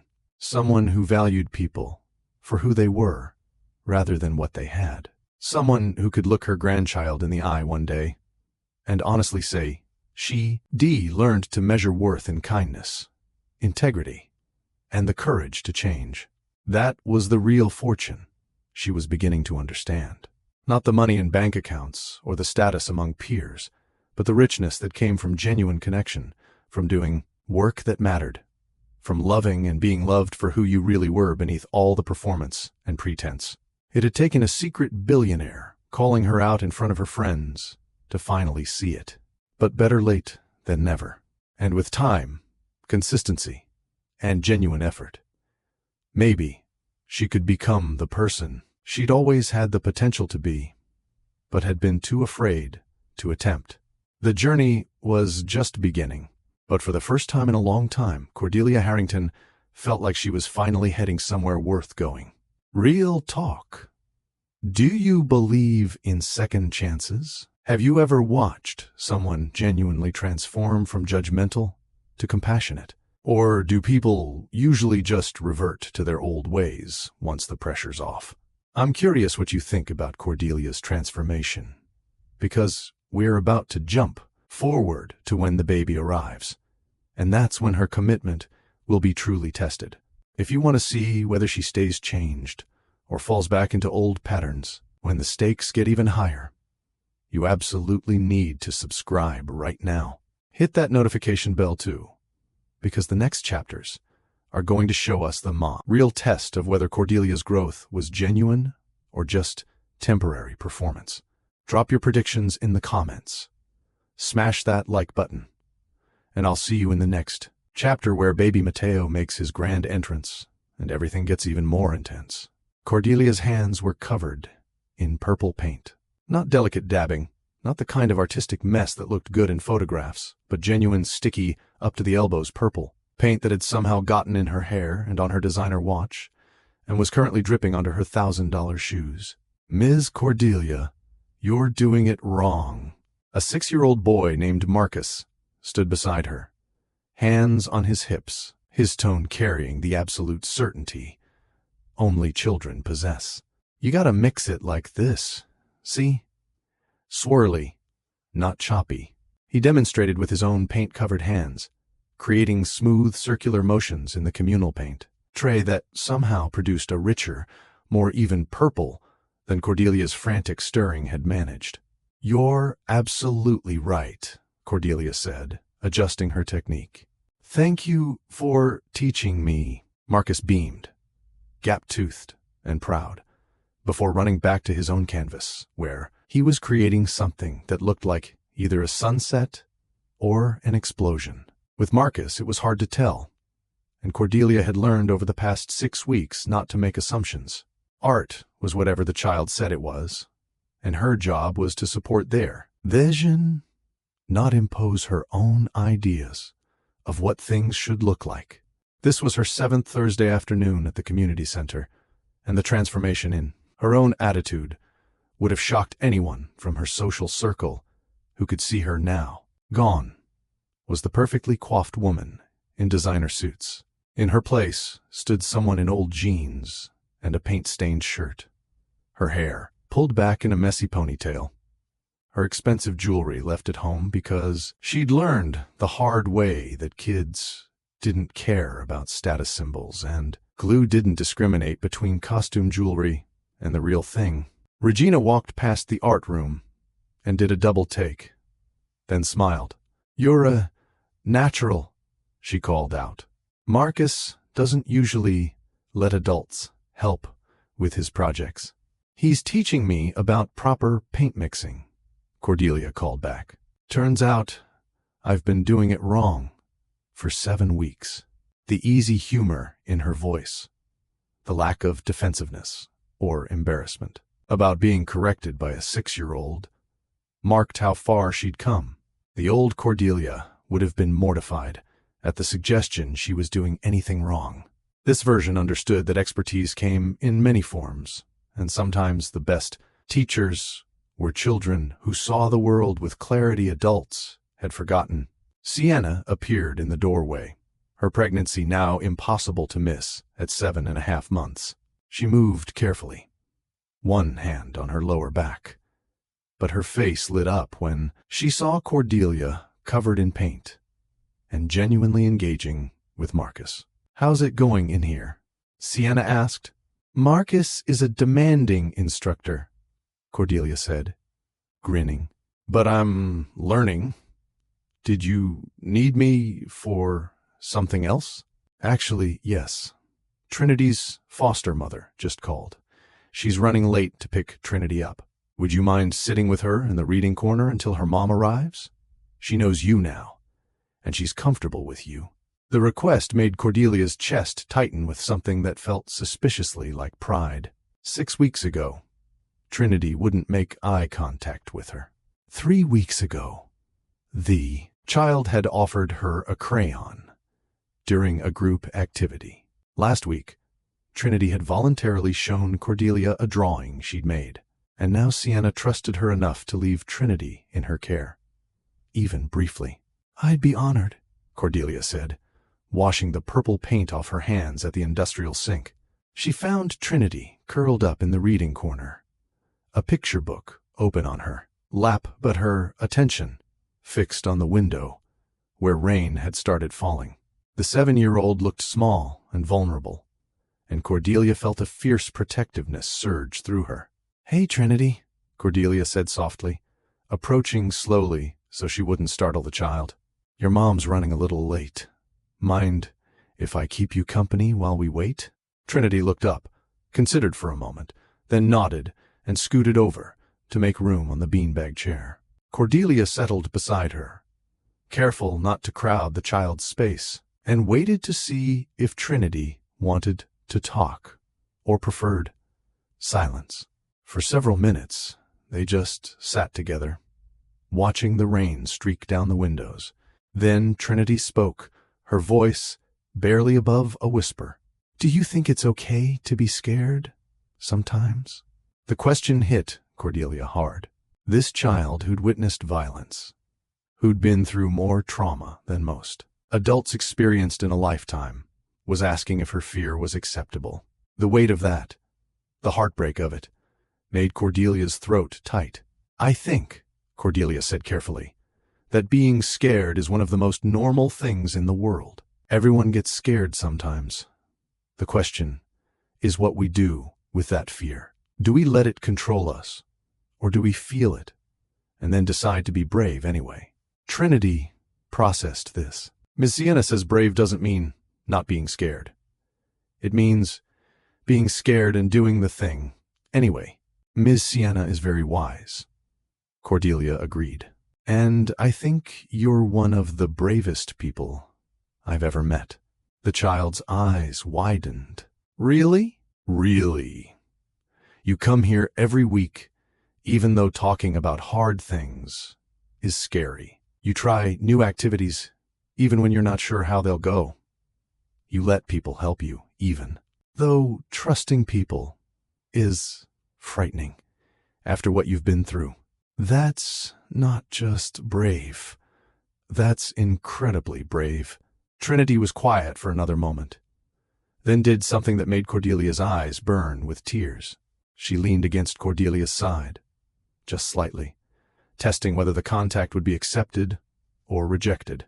Cordelia wrapped one arm gently around the small shoulders, holding Trinity with the same careful respect she'd learned to bring to all her interactions here. Not too tight, not possessive, just present and supportive. They sat like that until Trinity's foster mother arrived, apologizing profusely for the delay. Trinity gave Cordelia a quick hug before leaving, and Cordelia stood in the empty reading corner, feeling like she'd just witnessed something sacred. "You're good. Well, Sienna's voice came from behind her. "I've been watching how you interact with the kids. You've really taken this seriously." "I didn't expect to," Cordelia admitted, turning to face her daughter-in-law. "When you first suggested I volunteer here, part of me thought it would be a few weeks of going through the motions before I could move on to writing checks and calling it philanthropy. But Sienna, these children, they've changed something in me. The way they fight to heal, the courage they show every single day, the trust they willing to extend even after being hurt. It puts everything in perspective." She gestured around the modest room, with its worn furniture and donated supplies. "I spent decades measuring worth in dollars and social status. But Trinity doesn't care that I'm a Harrington, or that I could buy this building 10 times over. She cares that I show up consistently, that I listen when she's ready to talk, that I'm gentle with her fears and patient with her healing. That's what actually matters. That's what makes a difference in someone's life." Sienna's eyes were wet. "You've really changed. I wasn't sure at first if it was genuine or just guilt and fear of losing access to Devin and the baby. But watching you here, seeing how you engage with these kids, you're not performing. You're actually present." "I'm trying," Cordelia said. "I still catch myself making judgments sometimes. Still have moments where my old assumptions try to reassert themselves. But then I think about Marcus teaching me to mix paint properly, or Trinity asking if it's okay to be scared. And I remember what genuine human connection actually looks like. It has nothing to do with money or breeding or any of the superficial things I spent my life prioritizing." They walked together toward Sienna's office, moving slowly to accommodate Sienna's pregnancy waddle. Cordelia found herself instinctively matching her daughter-in-law's pace, offering her arm for support when they navigated a tricky corner. "How are you feeling?" Cordelia asked. "You look tired." "I am tired," Sienna admitted. "The baby's pressing on everything now, and sleep is basically impossible. But I'm also excited. Scared, but excited. This little person is going to be here soon, and everything's going to change." "It will," Cordelia agreed. "But you're going to be an extraordinary mother. I've watched you with these kids, the patience, the compassion, the way you create space for them to be exactly who they are. Your child is lucky to have you, and lucky to have Devin," Sienna added, "and hopefully lucky to have a grandmother who's learned to see people for who they really are."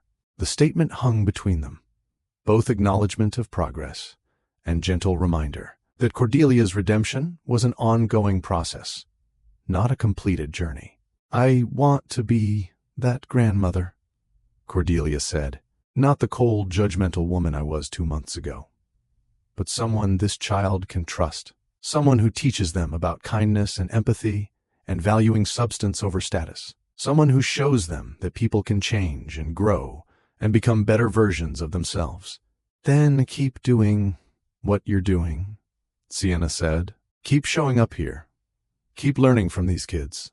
Keep challenging your old assumptions. That's how you become the person you want to be. Through daily choices, not grand gestures." They reached Sienna's office, where she sank into her chair with obvious relief. Cordelia started to leave, then paused. "Sienna, thank you." "For what?" "For not giving up on me. For giving me a chance to prove I could change when you had every reason to write me off completely. For setting boundaries that forced me to actually do the work instead of just performing contrition. for believing that transformation was possible, even when I wasn't sure I believed it myself. Sienna's smile was warm and genuine. Everyone deserves a chance to be better than their worst moments. You just had to decide you actually wanted to take that chance. And you did. That's not me. That's you making hard choices every single day. Cordelia left the community center as rain continued to fall.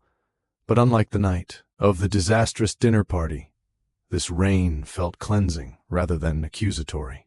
She sat in her car for several minutes, looking at her paint-stained hands, thinking about Trinity's question and Marcus's gap-toothed grin, the way her own heart had expanded over the past weeks to make room for people she would have dismissed without a second thought just months ago. Her phone buzzed with a text from Devon. "Mom, I heard about you and Trinity today. Regina called to tell me how much the kids have come to trust you. I'm proud of you." There was that phrase again. I'm proud of you. Such simple words, but they meant everything coming from her son. Proof that her efforts weren't invisible, that her transformation was being noticed and valued by the person whose opinion mattered most. She drove home with purple paint still under her fingernails, her expensive clothes ruined, her perfect hair a mess. And for the first time in decades, Cordelia Harrington felt genuinely proud of herself. Not for money earned or social status maintained, but for showing up consistently, for vulnerable children who needed to know that adults could be trusted, for learning to value connection over performance, for becoming, slowly and imperfectly, someone worthy of her son's pride and her future grandchild's love. The journey wasn't finished, would probably never be completely finished, but she was moving in the right direction, one paint-stained Thursday at a time. That was enough. When she got home, she found Vivian waiting with raised eyebrows and barely suppressed laughter. "You have purple paint in your hair," Vivian observed. "Marcus and I were mixing colors," Cordelia said, heading toward the stairs to shower. "He's 6, and apparently a much better paint mixer than I am." "My sister taking art lessons from a 6-year-old, Vivian marveled. "I never thought I'd see the day." "Neither did I," Cordelia admitted. But it turns out 6-year-olds know a lot of important things that adults forget. Like how to be honest about your feelings, how to ask for help without shame, how to trust people even after being hurt, how to find joy in simple things like mixing the perfect shade of purple. She paused on the stairs, looking back at her sister. "I wasted so much time, Vivian. So many years measuring worth in all the wrong ways, judging people before knowing them, prioritizing status over substance, building walls instead of bridges. I can't get those years back, but I can make sure the years ahead are different. Better, built on genuine connection instead of hollow performance." "You're really doing it," Vivian said softly. "Actually changing, not just talking about it." "I'm proud of you too." Cordelia smiled, then headed upstairs to shower off the paint and prepare for the weekly coffee meeting she now looked forward to, rather than dreaded. The meeting where she and Sienna talked honestly about progress and setbacks, about fears and hopes, about the family they were slowly, carefully building together. 3 weeks later, everything would change when baby Mateo arrived, and Cordelia's transformation would face its biggest test yet. But for now, she was content to be exactly where she was, paint-stained, humbled, and finally, genuinely, learning what it meant to value people for who they were rather than what they represented. So here's my question for you. Have you ever had someone unexpected teach you an important life lesson? Maybe a child, maybe someone you initially dismissed, maybe someone who saw the world differently than you did. Drop your stories in the comments because I love hearing about those moments, when we realize we don't know everything.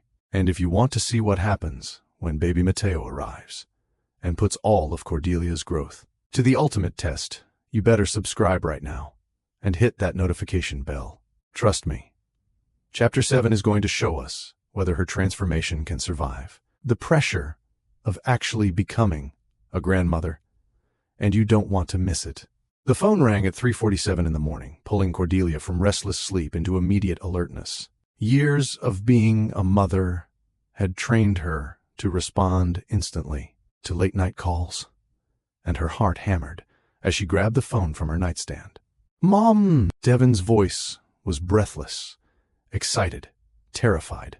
"It's time." Sienna's water broke. "We're heading to the hospital now. Can you meet us there?" Cordelia was already out of bed, pulling on clothes she'd laid out weeks ago for exactly this moment. "I'm on my way." "How is she?" "Nervous. Excited. The contractions are strong but manageable right now."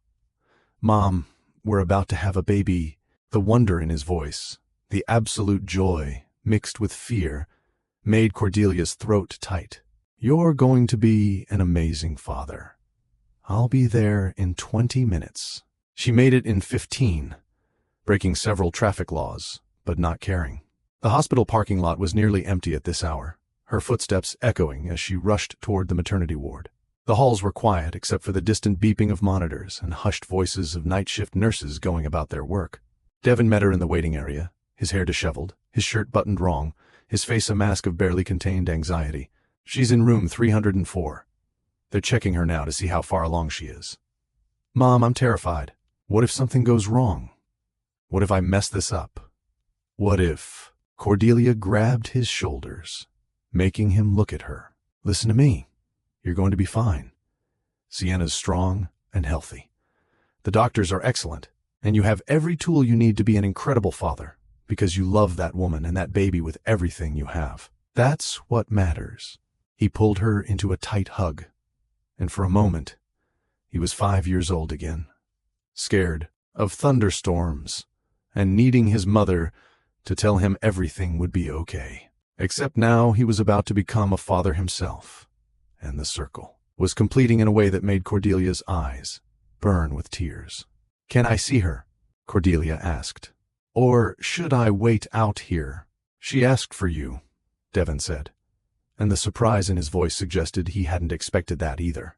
"She wants you in the room during delivery. If you're comfortable with that." Cordelia's hand flew to her chest. After everything she'd put Sienna through, after 2 years of cruelty and judgment, her daughter-in-law wanted her present for one of the most vulnerable, intimate moments of her life. The trust implicit in that invitation was staggering. "I would be honored," Cordelia whispered. They walked together to room 304, where Sienna was hooked up to various monitors, her face flushed and sweaty, even though labor had just begun. She looked up when Cordelia entered, and despite obvious discomfort, she smiled. "You came," Sienna said. "Of course I came. Where else would I be?" Cordelia moved to the bedside, taking Sienna's hand carefully. "Thank you for letting me be here, for trusting me with this." "You've earned it," Sienna said simply, then gasped as another contraction hit. Devon was immediately at her other side, breathing with her the way they'd practiced in birthing classes, his hand gripping hers tightly. When the contraction passed, Sienna leaned back against the pillows, exhausted already, and this was just the beginning. "This is so much harder than I expected," she admitted. "And I knew it would be hard." "You're doing beautifully," Cordelia assured her. "And you don't have to be brave or stoic. If you need to scream or cry or curse, do it. Nobody here is judging your pain or how you handle it." Sienna managed a weak laugh. "Might take you up on that." The hours that followed tested everyone's endurance. Labor progressed slowly, painfully, with Sienna caught in the relentless cycle of contractions that grew stronger and closer together as dawn broke and morning advanced. Cordelia stayed by her side through all of it, offering ice chips, damp cloths, and steady encouragement when Sienna's strength flagged. Around noon, when Sienna was certain she couldn't endure another minute, when her body was shaking, with exhaustion and tears streamed down her face. She looked at Cordelia with desperate eyes. "I can't do this," Sienna gasped. "I can't. It's too much. I'm not strong enough." Cordelia leaned close, speaking directly into Sienna's ear, so she could hear over everything else happening in the room. "You are strong enough. You've survived 2 years of my cruelty. You've rebuilt your life around authenticity and service to others. You've opened your heart to love and trust even after being hurt. You've extended grace to someone who didn't deserve it. If you can do all that, you can absolutely do this." "It hurts," Sienna sobbed. "I know, sweetheart, I know it hurts, but pain is temporary. The baby is forever. Just a little longer. You're so close." Devon was on Sienna's other side, his face wet with his own tears as he watched his wife suffer. "I'm so sorry," he kept saying. "I'm so sorry this hurts so much." "Not your fault," Sienna managed between contractions. "Biology's fault. Take it up with evolution. The fact that she could still make jokes, even weak ones, told Cordelia that Sienna's spirit remained intact, despite the physical ordeal. Finally, after 15 hours of labor, the doctor announced it was time to push. The next 30 minutes were intense and primal and beautiful, in a way Cordelia had forgotten since Devon's own birth decades ago. Sienna bore down with everything she had, her face red with effort, her grip on both Devon, as in Cordelia's hands, tight enough to leave bruises neither of them would mind carrying. And then at 3:47 in the afternoon, exactly 12 hours after Devon's initial phone call, a baby's cry filled the room. Strong, indignant, absolutely perfect. "It's a boy," the doctor announced unnecessarily, since they'd known the gender for months. But hearing it declared officially, seeing the small, squirming infant being placed on Sienna's chest, made it real in a way nothing else had. Mateo Santiago Harrington entered the world weighing 7 pounds, 6 ounces, with a shock of dark hair and lungs that worked magnificently. Sienna was crying and laughing simultaneously, her hands coming up to cradle her son with a tenderness that made everyone in the room go quiet. "Hi, baby," she whispered. "Hi, Mateo.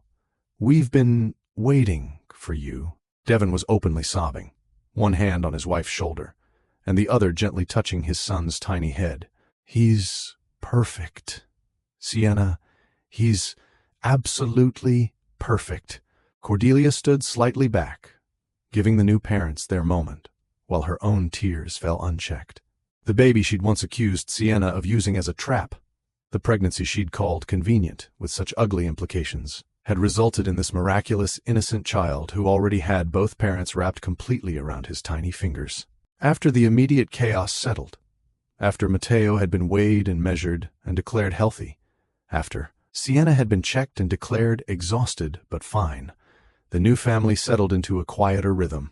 Sienna held Mateo against her chest, skin to skin, while Devon sat beside them looking shell-shocked and amazed. "Would you like to hold him?" Sienna asked, looking at Cordelia. Cordelia's hands trembled as she reached for her grandson. The nurse helped position him safely in her arms, and suddenly Cordelia was looking down at a tiny face, perfect and new, innocent of all the drama and pain that had preceded his arrival. "Hello, Mateo," Cordelia whispered. "I'm your grandmother, and I promise you, I'm going to be the grandmother you deserve. I'm going to teach you about kindness and empathy and seeing people for who they really are.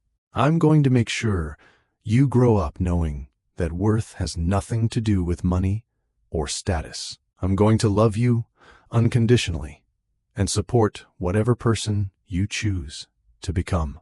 The baby yawned, completely unimpressed by the promises being made, and Cordelia laughed through her tears. "He's beautiful," she said, looking up at Sienna and Devon. "Absolutely beautiful. Thank you for letting me be here. for trusting me with this experience. I know I didn't earn the right to be included, but I swear I'll spend the rest of my life proving worthy of this privilege." "You've already proven it," Devin said firmly. "The past 3 months, watching you volunteer at the community center, seeing you genuinely connect with those kids, witnessing your actual transformation. You've shown us who you're choosing to be. That's the grandmother we want for Mateo. Not the person you were, but the person you're becoming." Cordelia held her grandson for several more minutes before reluctantly handing him back to Sienna, who immediately began trying to figure out nursing while half asleep and completely exhausted. Cordelia stayed while the nurses helped position the baby, offering quiet encouragement and practical support without taking over or being intrusive. Eventually, Sienna succeeded in getting Mateo to latch, and the room fell into a peaceful quiet broken only by the baby's contented nursing sounds and the steady beep of monitors. "You should rest," Cordelia said softly. "Both of you. I'll step out and let you have family time." "Your family," Sienna said drowsily. "You're his grandmother. You're part of this." The simple statement, delivered without fanfare or dramatics, carried more weight than any elaborate speech could have. Cordelia was family, not because of blood or obligation, but because she'd earned that designation through consistent action and genuine change. "I'll come back tomorrow," Cordelia said, kissing Sienna's forehead and then Devin's. "Get some sleep. Call me if you need anything, any time of day or night. I mean that." She left the hospital room and made it exactly to the elevator before the emotions crashed over her in a wave. She leaned against the elevator wall, crying with relief and joy and gratitude for second chances she didn't deserve but had been given anyway. Her phone buzzed with a text from Vivian. "Well, is the baby here? How's Sienna?" Cordelia typed back, "Mateo Santiago Harrington, 7 lbs 6 ounces.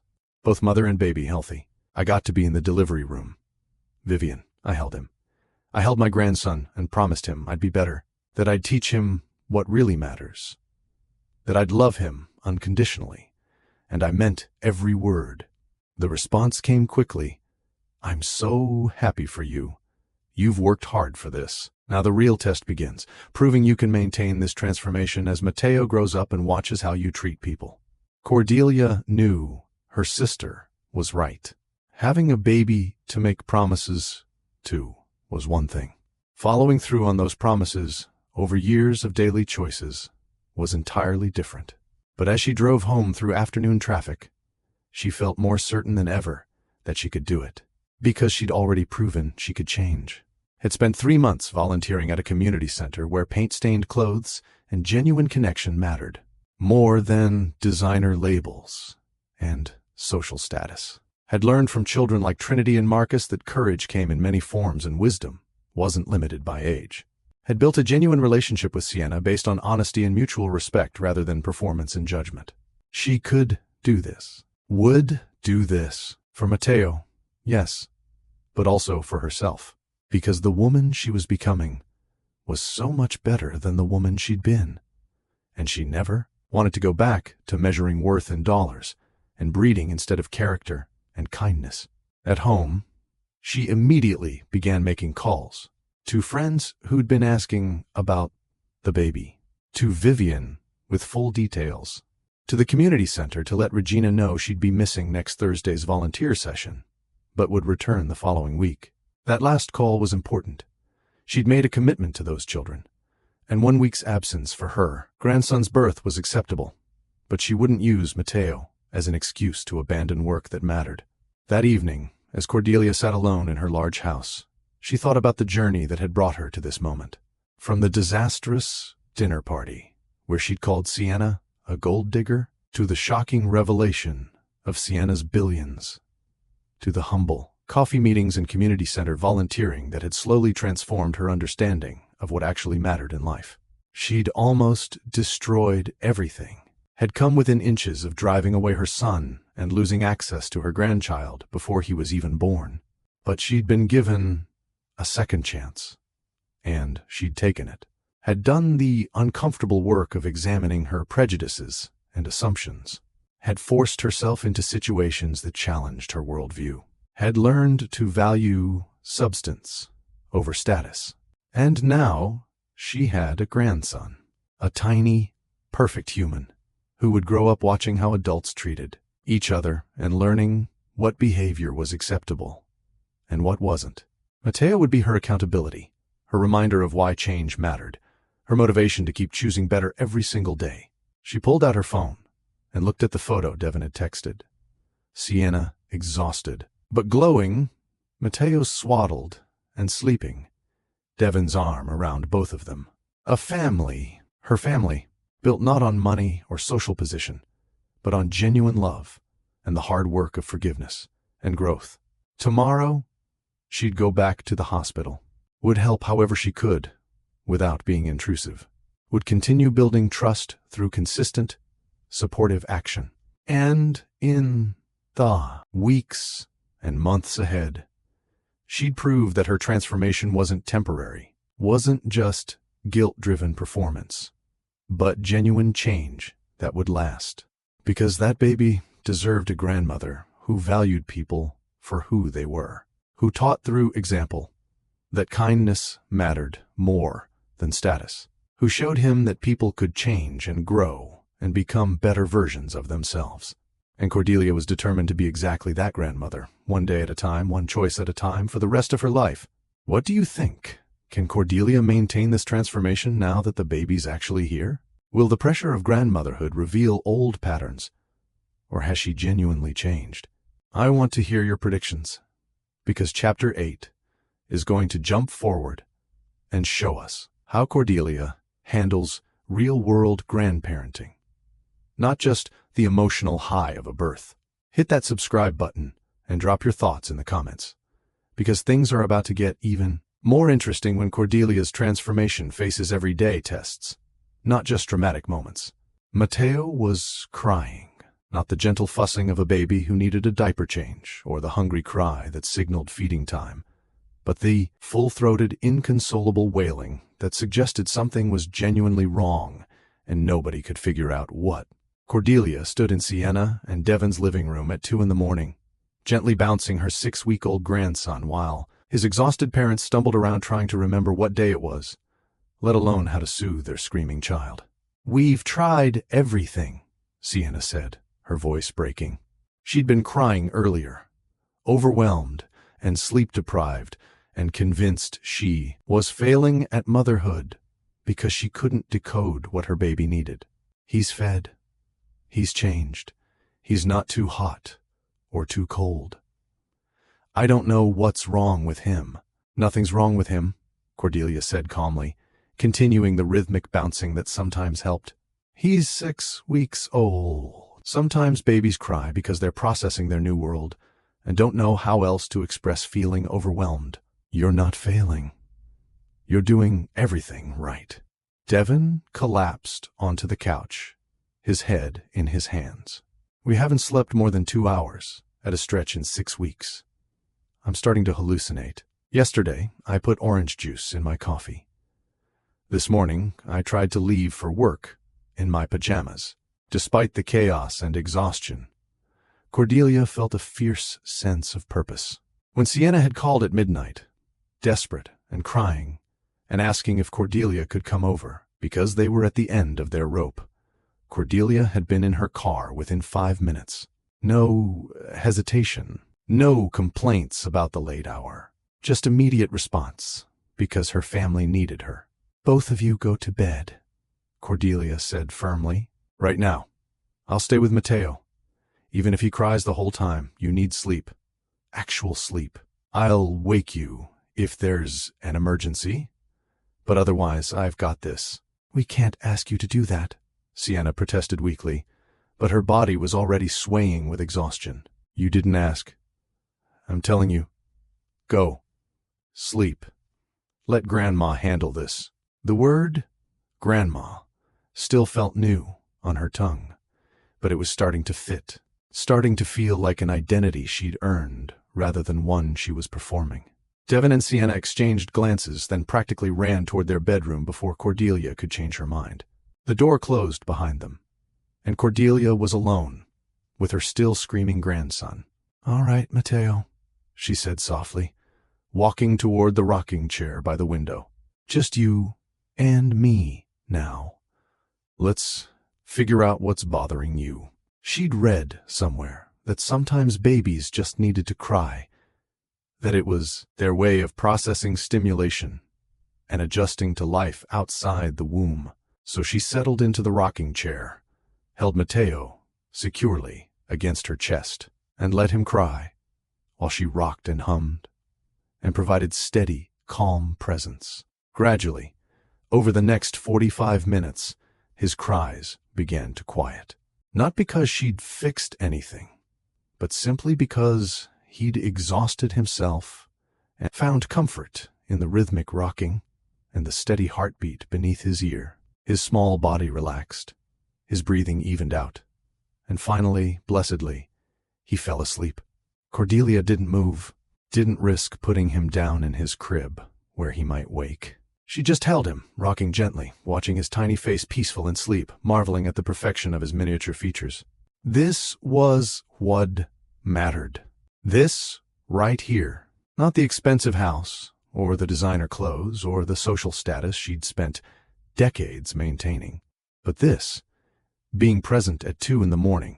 when her family needed her, offering practical support without judgment or taking over, creating space for exhausted parents to rest while she handled the hard parts. The old Cordelia would have hired a night nurse, would have written a check, and maintained distance from the messy reality of infant care. But this version understood that what Sienna and Devon needed wasn't money. It was help.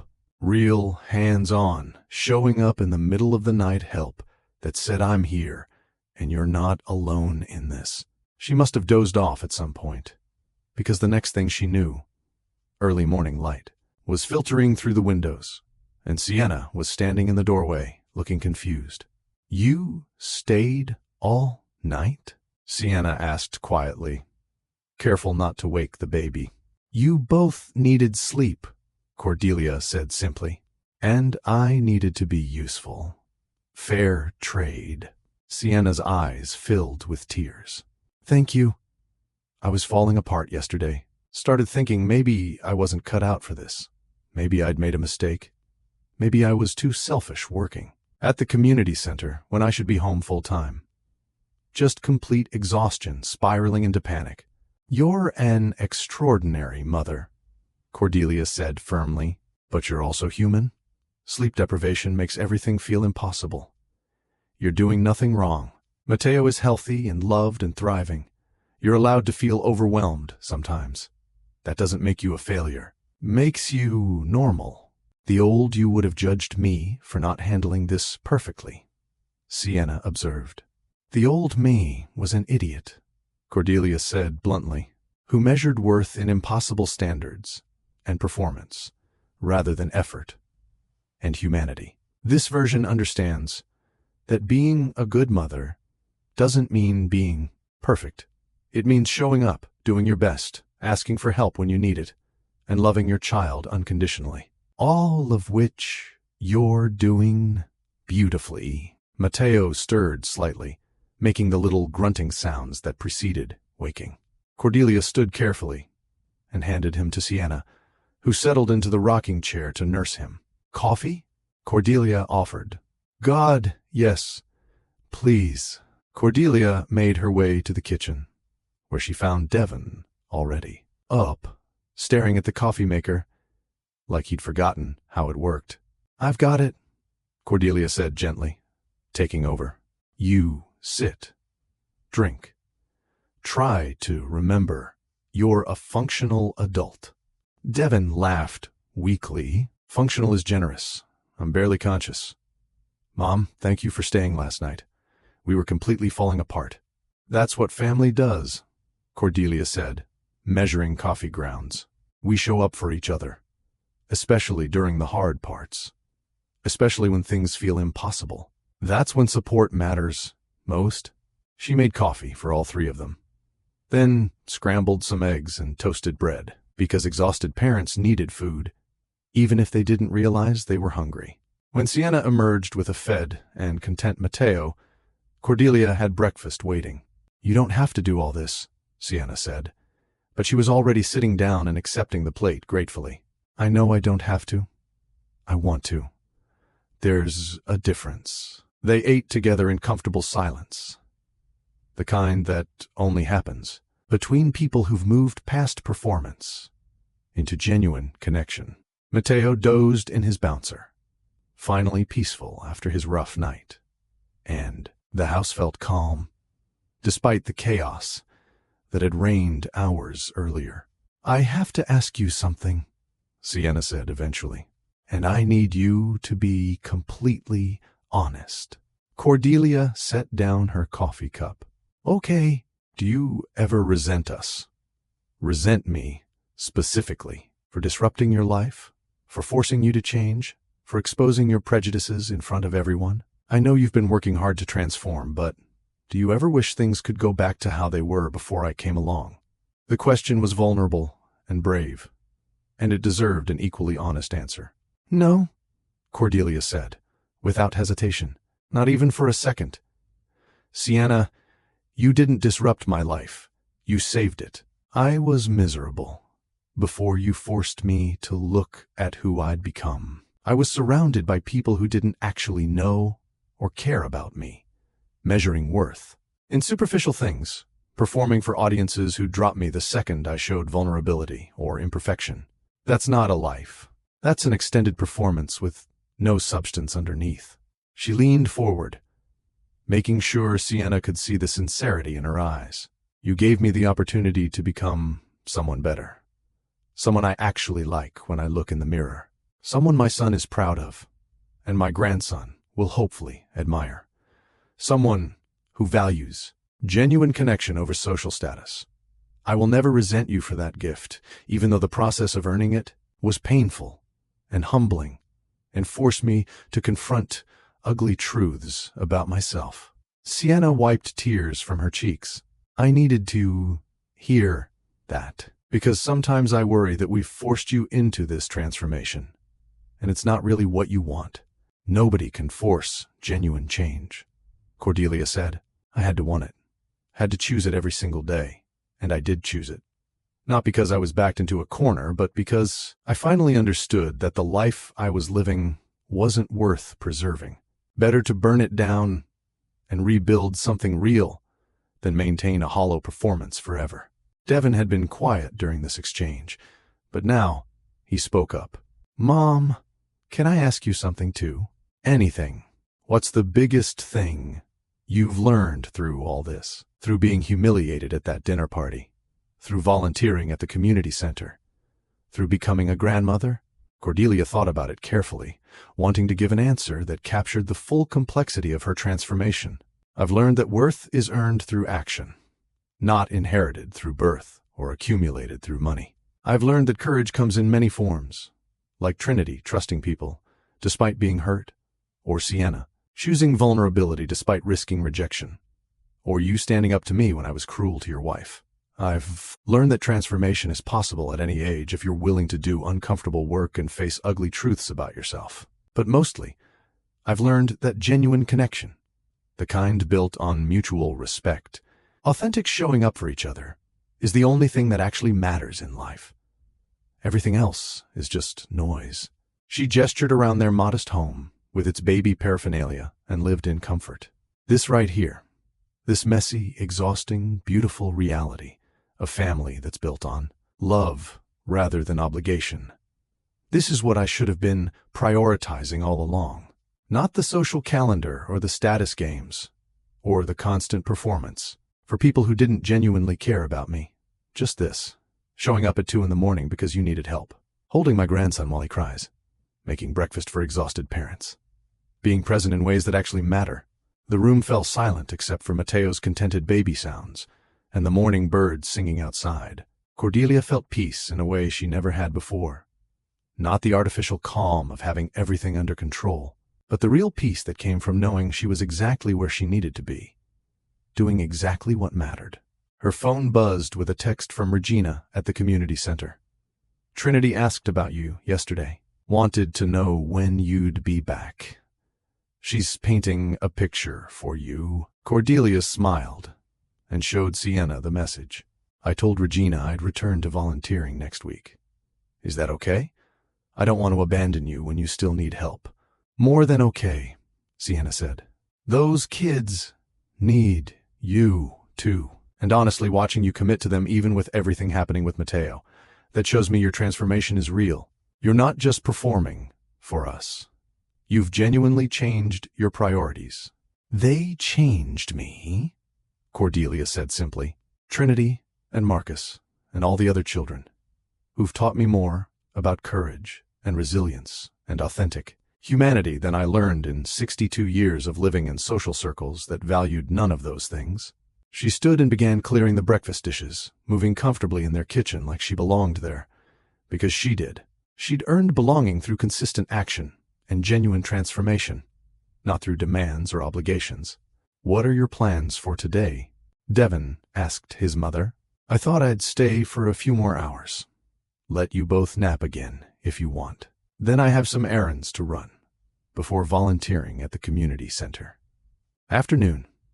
Tomorrow I'm meeting with the Valdez Foundation directors. Sienna invited me to attend as an observer to learn more about the charitable work they do." That was another gift Sienna had extended, inclusion in the foundation work that managed billions in charitable giving. Not because Cordelia had demanded it or expected it, but because Sienna recognized that Cordelia's transformation included a genuine interest in using resources to make meaningful differences in people's lives. "You're really involved in everything now," Devin observed with wonder in his voice. "I'm trying to be," Cordelia said. "Trying to show up consistently, trying to use whatever resources I have, time, money, connections, to support things that actually matter. Trying to be the grandmother Mateo deserves and the mother-in-law Sienna should have had from the beginning." She paused in the kitchen doorway, looking back at her family, her real family, built on love and forgiveness and genuine connection, rather than obligation or shared last names. "I know I can't undo the past, can't take back the cruelty or erase the hurt I caused, but I can make sure every day going forward demonstrates who I'm choosing to be. And that's what I'm committed to, showing through consistent action that my transformation is real and lasting." Sienna stood and crossed the room, pulling Cordelia into a hug. "You're doing it. You're really doing it. And we're so grateful to have you in our lives." Cordelia hugged her back, careful not to squeeze too tight, just offering steady presence and support. Behind them, Mateo made a small sound, and they both turned to look at him.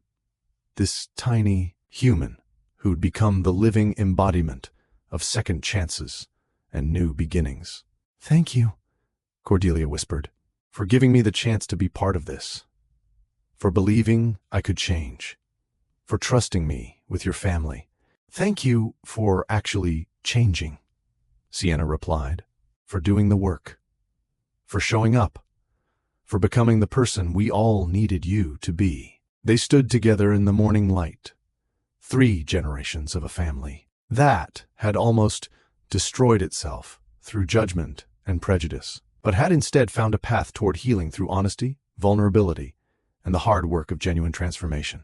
The journey wasn't over, would never truly be over, because growth was a lifelong process, not a destination. But in this moment, in this modest house, with exhausted parents and a 6-week-old baby and a grandmother who'd finally learned what actually mattered, everything felt exactly right, and Cordelia knew, with absolute certainty, that she would never go back to being the woman who'd called Sienna a gold digger at that disastrous dinner party. That version of herself was gone forever, replaced by someone better, someone who valued people over status, connection over performance, and showing up over showing off. It was the best trade she'd ever made. "So here's where I want to hear from you. Have you ever watched someone in your life go through a genuine transformation? Not just talking about change, but actually showing up differently day after day. Drop your stories in the comments, because Chapter 9 is going to jump forward several months and test Cordelia transformation in a whole new way when social pressures and old patterns try to reassert themselves. You need to subscribe right now if you want to see whether her change holds up. Challenged by people from her old life who expect her to revert to her former self. Hit that notification bell, because these final chapters are going to show whether transformation can last when tested by real-world pressures. Cordelia Harrington, is that you under all that paint? The voice was sharp, unmistakable, dripping with barely concealed judgment. Cordelia looked up from the art table, where she'd been helping an 8-year-old named Felix create a collage from magazine clippings, to see Margot Pembroke standing the doorway of the community center's art room, her designer suit and perfectly styled hair looking as out of place as a diamond necklace at a beach volleyball game. Margot! Cordelia straightened, suddenly aware of her paint-stained jeans and the streak of blue tempera across her forearm. What are you doing here? I could ask you the same question. Margot's eyes swept the room, taking in the worn furniture, the donation bins, the children from various backgrounds working on their projects. Her expression made clear what she thought of the entire scene. I'm here as part of the mayor's task force on youth services. We're touring facilities to determine funding allocations, though I must say, this particular facility seems rather rustic. The word was delivered with the precision of a scalpel, designed to cut without appearing overtly cruel. Felix, perceptive in the way traumatized children often were, looked between the two women and seemed to understand that tension was building. He quietly gathered his collage materials and moved to a different table, giving them space. This facility serves some of the most vulnerable children in the city, Cordelia said, her voice even but firm. Children who've experienced trauma, abuse, neglect. The building might be old, but the work happening here is transformative. These kids are learning to express themselves, to process their experiences, to heal through art therapy. Margot's perfectly shaped eyebrows rose. How noble. Though I'm surprised to find you here. At that memorable dinner party 5 months ago, you seemed quite concerned with maintaining proper standards and appropriate associations. I wouldn't have expected you to be spending your afternoons with... She gestured vaguely at the children. This population. The implication was clear. These children weren't their kind of people. Weren't worth Harrington's time. Weren't the sort of cause that came with social recognition and glamorous galas. Something hot and protective flared in Cordelia's chest. She recognized the person Margot was seeing. The old Cordelia. The one who would have agreed with every unspoken judgment in Margot's tone. But that woman was gone, replaced by someone who'd learned what actually mattered. A lot has changed since that dinner party, Cordelia said carefully. I've changed. My priorities have shifted. These children aren't a population to me. They're individuals with stories and struggles and remarkable courage. Working with them has taught me more about human resilience and genuine worth than decades in our social circle ever did. Margot's smile was thin and knowing. How fascinating. Though I can't help but wonder if this sudden philanthropic interest has more to do with managing your reputation after that rather embarrassing revelation about Sienna. I mean, calling a secret billionaire a gold digger. That story is still making the rounds at every dinner party. People are quite entertained by it. The words were designed to wound, to remind Cordelia of her humiliation, to suggest that any change was just damage control rather than genuine transformation.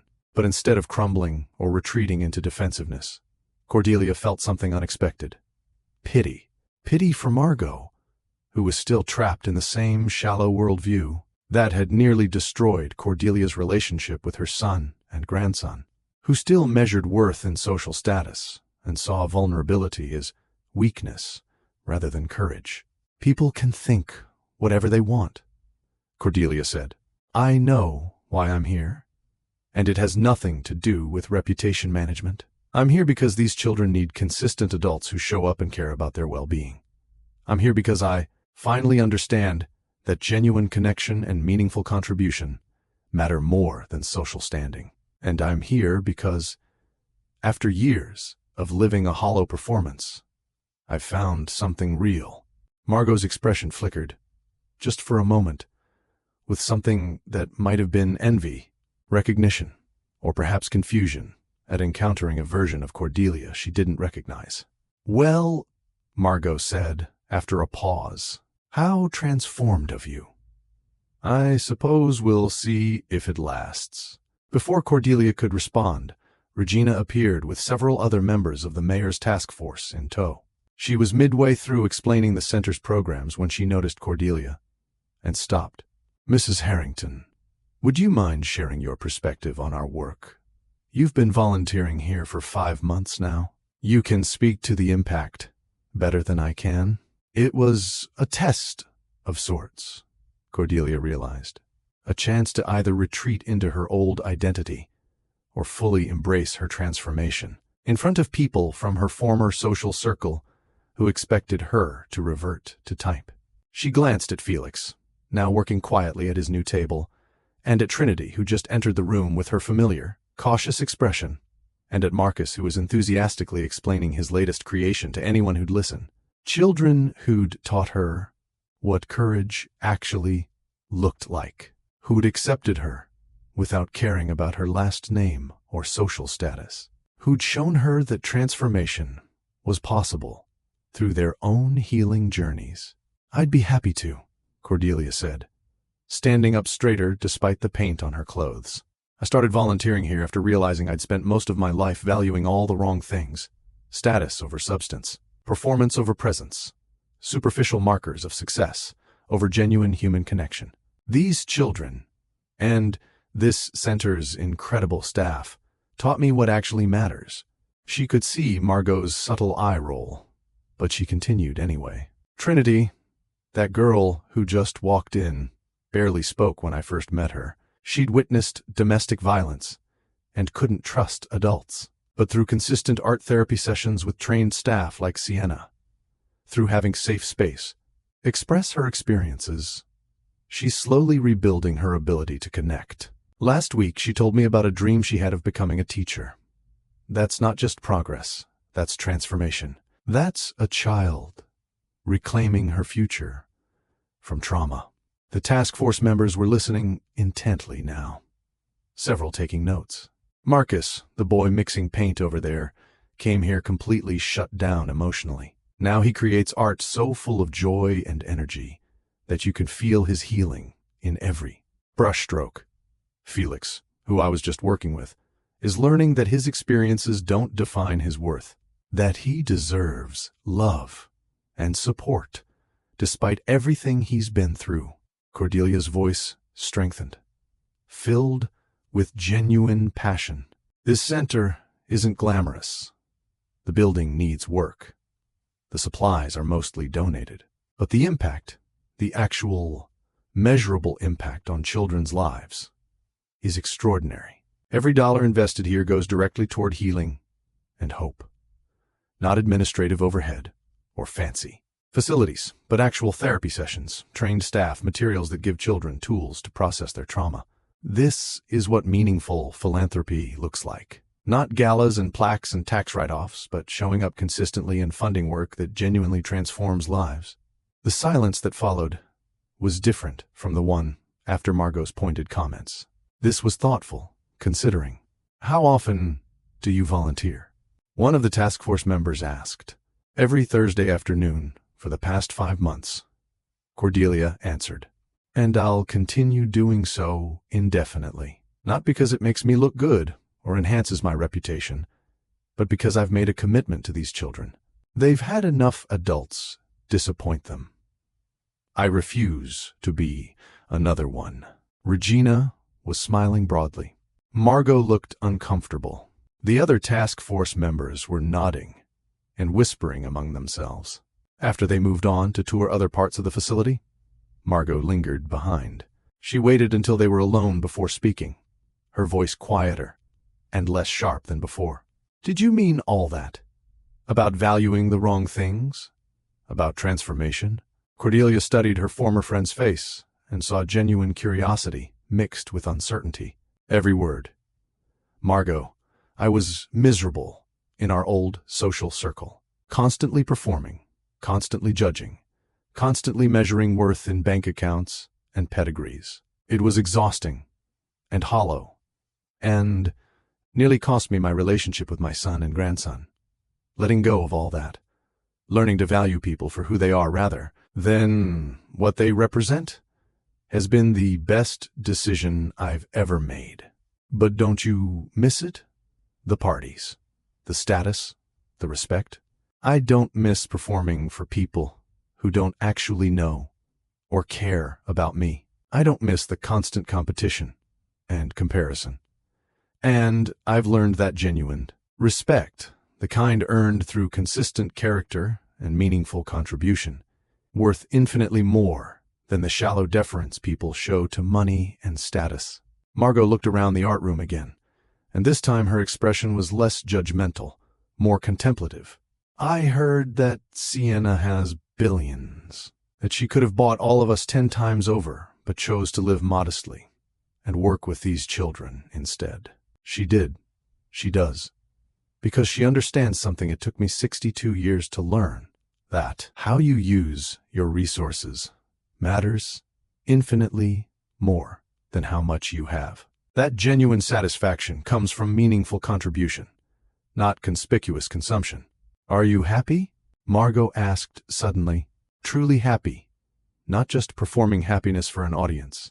The question was vulnerable, in a way Margot rarely allowed herself to be, and Cordelia recognized it for what it was, a woman questioning her own choices, wondering if there might be a different path. I'm happier than I've been in decades, Cordelia said honestly. Not because my life is perfect or easy, but because it's real. Because I've built genuine connections with people who see and value the actual me, not the performance. Because I'm doing work that matters. Because I get to hold my grandson and know I'm becoming the grandmother he deserves.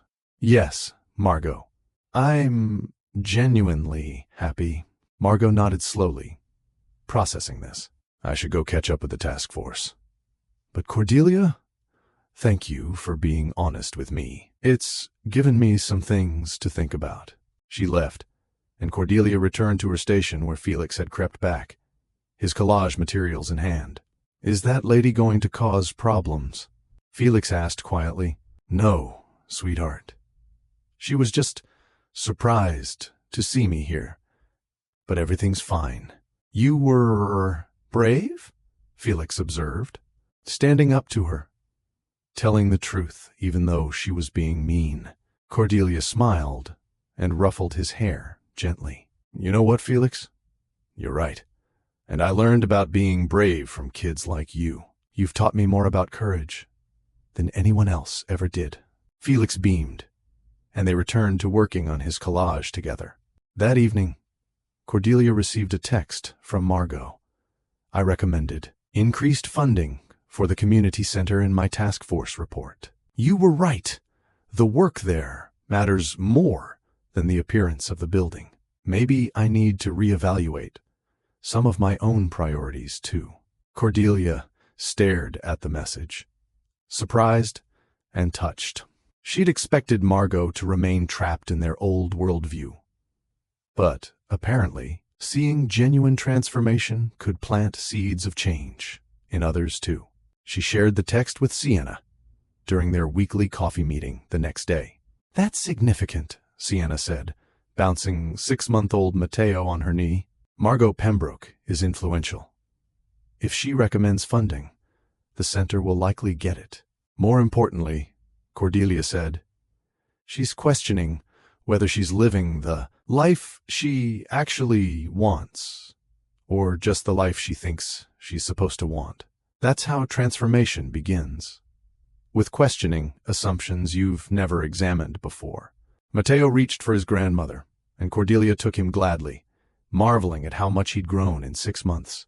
He was sitting up now, babbling constantly, starting to show personality and preferences. And every time she held him, she felt grateful for the chance to be part of his life, a chance she'd almost forfeited through her own prejudice and cruelty. "He loves his grandma," Sienna observed with a smile. "His grandma loves him," Cordelia replied, kissing Matteo's soft head. "And I promise you, Sienna, I'm going to make sure he grows up understanding. I had to learn the hard way that people's worth has nothing to do with their bank accounts or social status. That kindness and integrity matter more than performance and appearance. That genuine connection is the only thing that actually enriches your life." "You're already teaching him that," Sienna assured her, "just by being who you've become, by showing up consistently, by doing meaningful work, by building real relationships. Children learn more from what we do than what we say, and you're modeling exactly the values we want Matteo to have." They sat together in the modest cafe that had become their regular meeting spot, surrounded by regular people living regular lives, and Cordelia felt more content than she ever had sitting in exclusive restaurants among people who measured worth in all the wrong ways. Her phone buzzed with a text from Trinity's foster mother. "Trinity wanted me to tell you she finished her painting for you. She's very excited to give it to you on Thursday." Cordelia smiled and showed Sienna the message. "That girl has become such a beautiful part of my life. When I first met her, she barely spoke. Now she's painting pictures as gifts and talking about her dreams for the future. That's the impact of consistent, caring presence," Sienna said. "You've shown her that adults can be trusted, that showing up matters, that someone values her enough to be there week after week. That's incredibly powerful for a child who's experienced trauma. She's taught me at least as much as I've taught her," Cordelia reflected, "about courage and resilience, and the capacity humans have for healing even after terrible experiences. Every child at that center is a walking lesson in human strength." Matteo babbled something that sounded vaguely like words, and both women laughed. "He's trying to join the conversation," Sienna said. "Smart boy," Cordelia replied, adjusting him on her lap. Taking after his mother, they finished their coffee and made plans for the following week. Dinner at Sienna and Devon's house, where Cordelia would help with Matteo while they caught up on sleep, followed by more coffee meetings and continued volunteering and the ongoing work of building genuine family connections based on mutual respect and authentic presence. As Cordelia drove home, she thought about Margot's question, "Are you happy?" The answer was unequivocally yes, but not for any of the reasons her old life would have predicted. She was happy because she'd stopped performing and started living, because she'd learned to value substance over status, because she'd built real relationships with people who actually knew and cared about her, because she was doing meaningful work that made genuine differences in vulnerable children's lives. The social fallout from calling a secret billionaire a gold digger had been significant. Some people from her old circle still gossiped about it, still saw it as scandalous entertainment. But increasingly, Cordelia didn't care what those people thought. Their opinions, once so important to her, now seemed irrelevant compared to Trinity's trust, or Marcus's joy, or Matteo's unconditional love, or Sienna's genuine respect. She'd traded hollow performance for authentic connection, and it was the best exchange she'd ever made.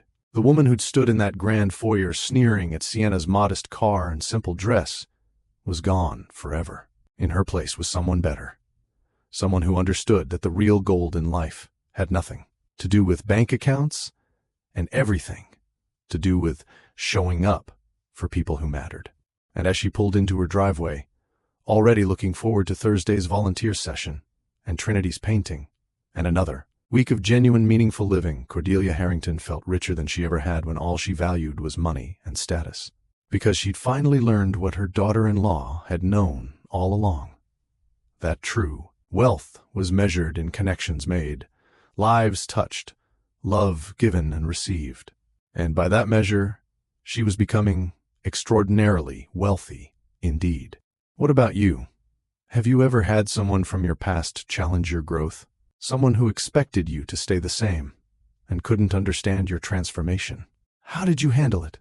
Drop your experiences in the comments, because Chapter 10 is going to bring everything full circle and show us the ultimate test of whether Cordelia's transformation is permanent or just temporary. You absolutely need to subscribe right now and hit that notification bell, because this final chapter is going to deliver the emotional payoff you've been waiting for. We're about to see whether everything Cordelia has learned can withstand the ultimate challenge, and you don't want to miss it.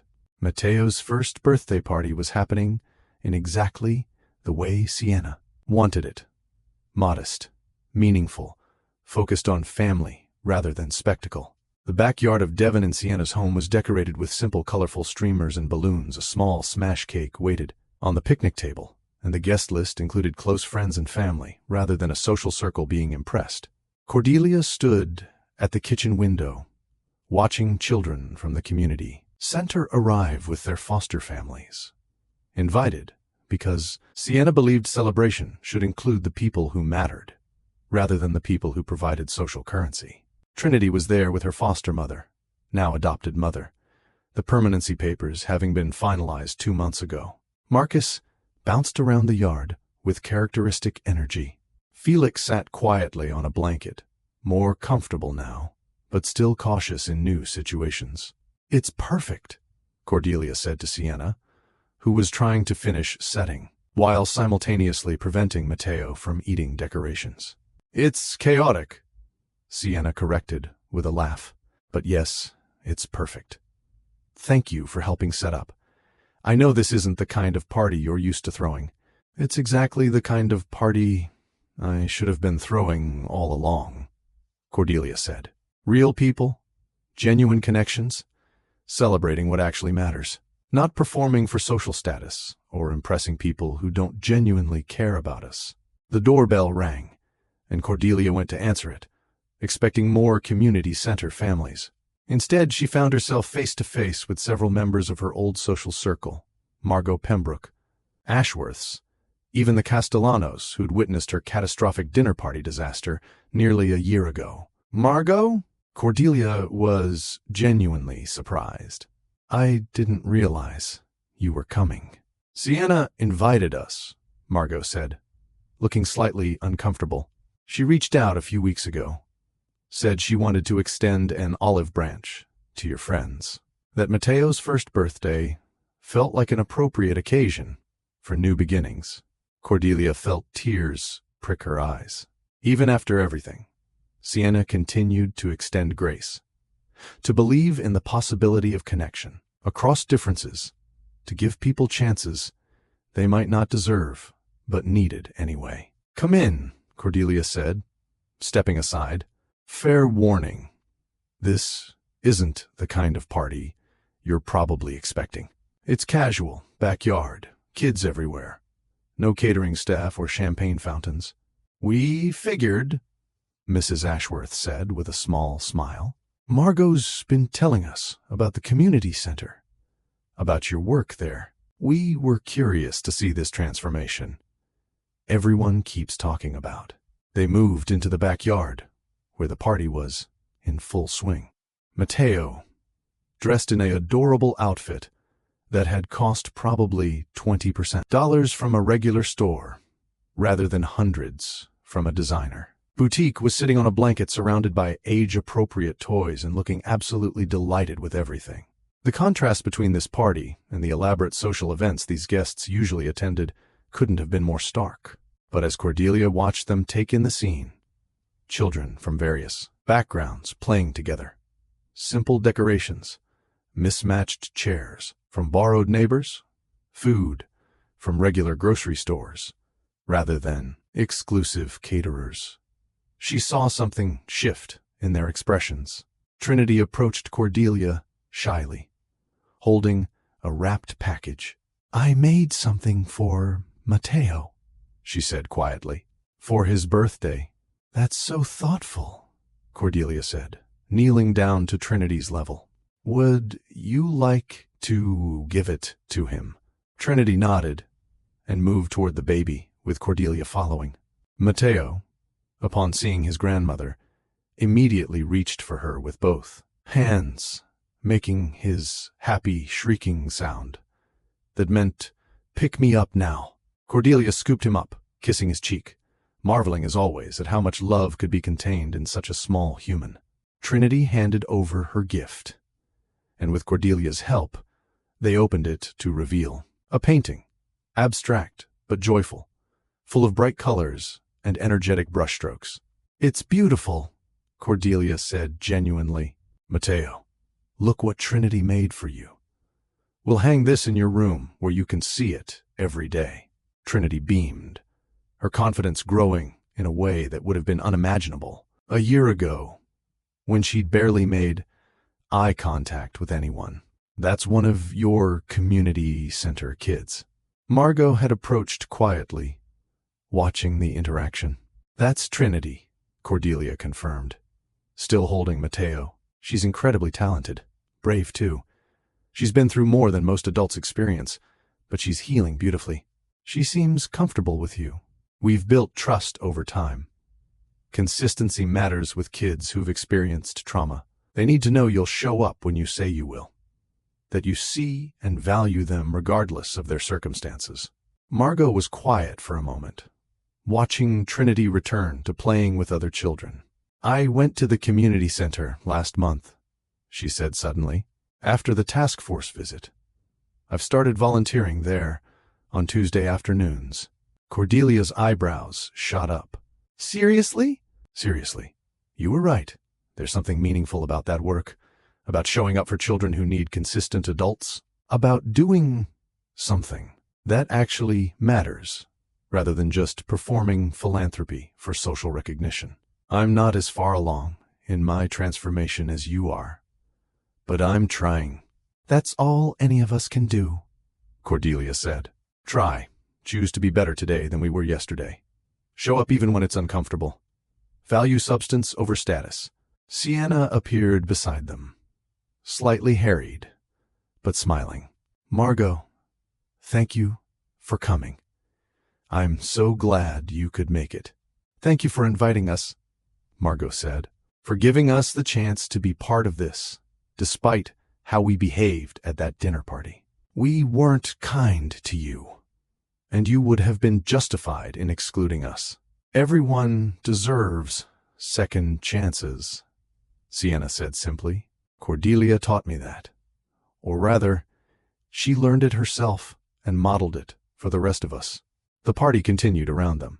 Children played games that had nothing to do with expensive entertainment and everything to do with simple joy.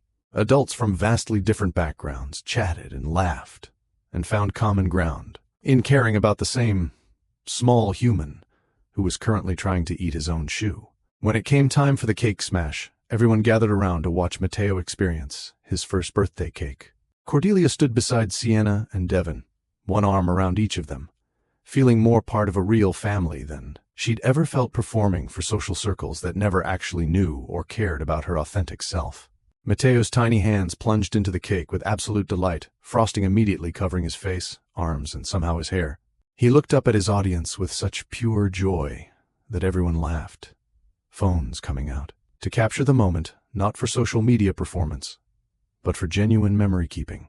After the official party activities, as guests began filtering out and cleanup began, Cordelia found herself standing with a small group that included Margot, the Ashworths, Regina from the community center, and several foster families. Mrs. Ashworth spoke up first. "I have to say, this has been eye-opening. Watching how you interact with these children, seeing the genuine affection and respect. It's not what I expected from the Cordelia Harrington I knew a year ago." The Cordelia Harrington from a year ago was trapped in a very shallow worldview, Cordelia said honestly. "I measured worth in bank accounts and pedigrees. I judged people before knowing them. I prioritized performance over presence. That woman nearly destroyed her relationship with her son and lost the chance to know her grandson before he was even born. She looked at Mateo, now being cleaned up by Devon, while protesting the removal of frosting.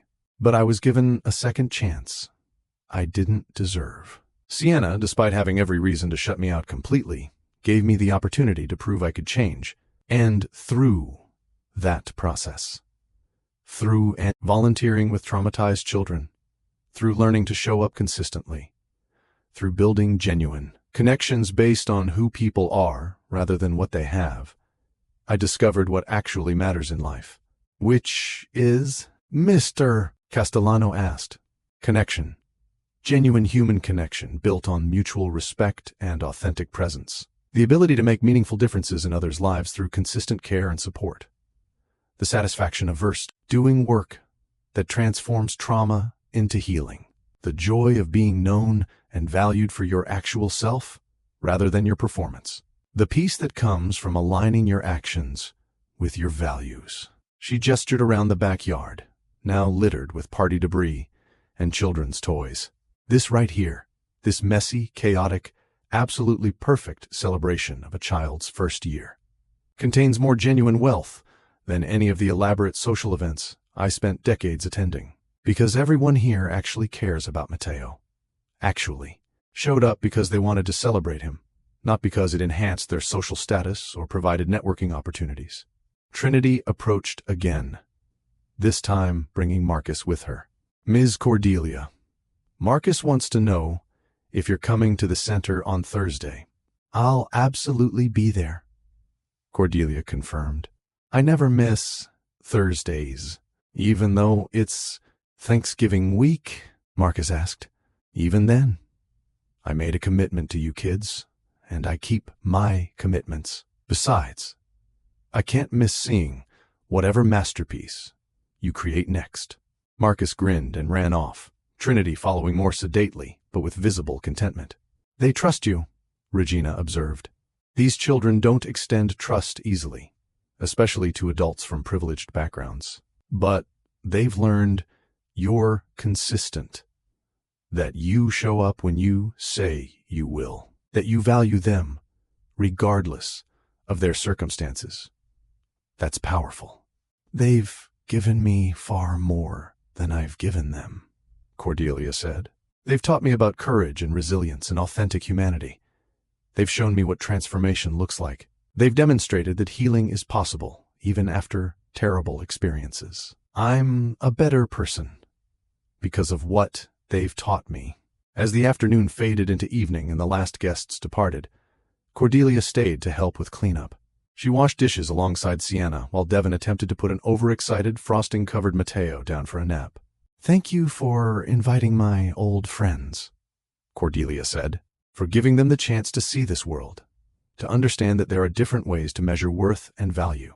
I hoped it might plant seeds, Sienna admitted, the way your transformation planted seeds for me. Before I met you, I was cynical about whether people from wealth could genuinely value substance over status. You proved me wrong. You showed me that transformation is possible at any age if someone is willing to do uncomfortable work. You made me do that uncomfortable work, Cordelia said. You set boundaries that forced me to actually change, rather than just perform contrition. You gave me chances while also protecting yourself and your family. You modeled what authentic grace looks like, not pretending everything is fine, but genuinely forgiving while maintaining appropriate boundaries. They worked in comfortable silence for several minutes before Sienna spoke again. Can I tell you something? Something I've never told anyone, except Devon? Of course. When I first met you, when you made it clear you thought I was a gold digger using your son, I was heartbroken. Not because you were right, I knew my own intentions, but because I'd hoped for a mother-in-law who could be a friend. My own mother passed away when I was young, and I'd fantasized about having that relationship with you. When you rejected me so completely, it felt like losing that possibility forever. Cordelia's hands stilled in the soapy water, throat tight with emotion. But then, Sienna continued, through the hardest, most painful process, You became exactly the mother-in-law I'd hoped for. Someone who sees and values me. Someone who shows up consistently.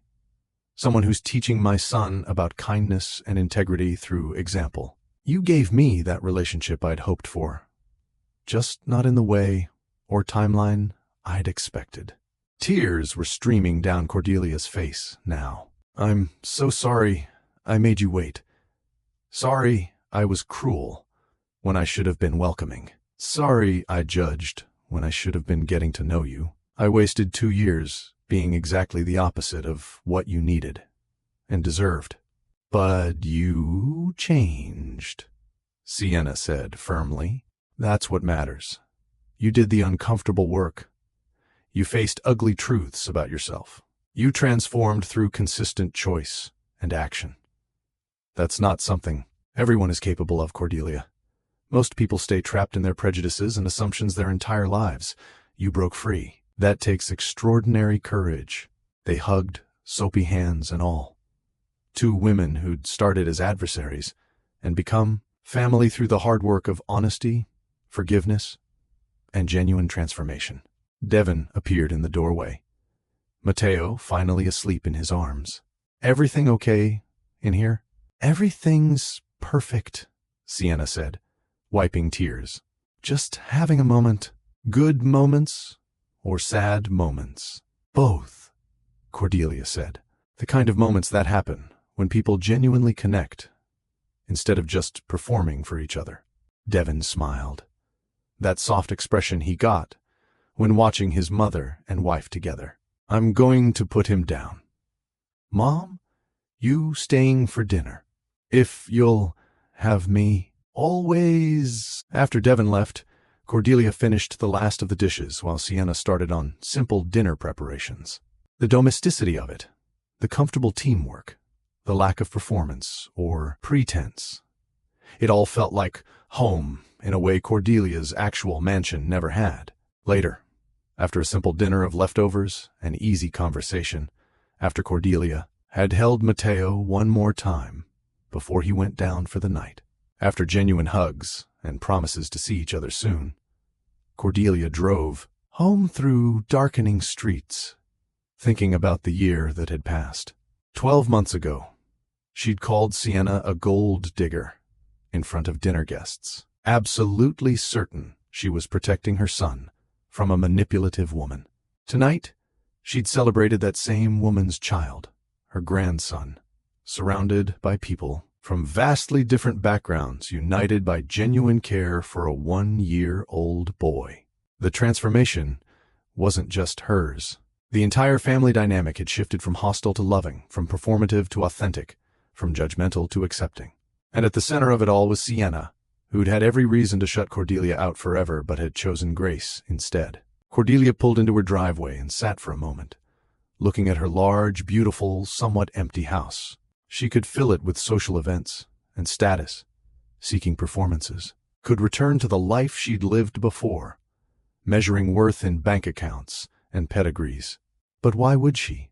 When she'd discovered that real wealth had nothing to do with money, when she'd learned that genuine connection was worth infinitely more than social status, when she'd built relationships with traumatized children who'd taught her about courage, a daughter-in-law who'd taught her about grace, with a grandson who loved her unconditionally. Her phone buzzed with a text from Trinity's adopted mother.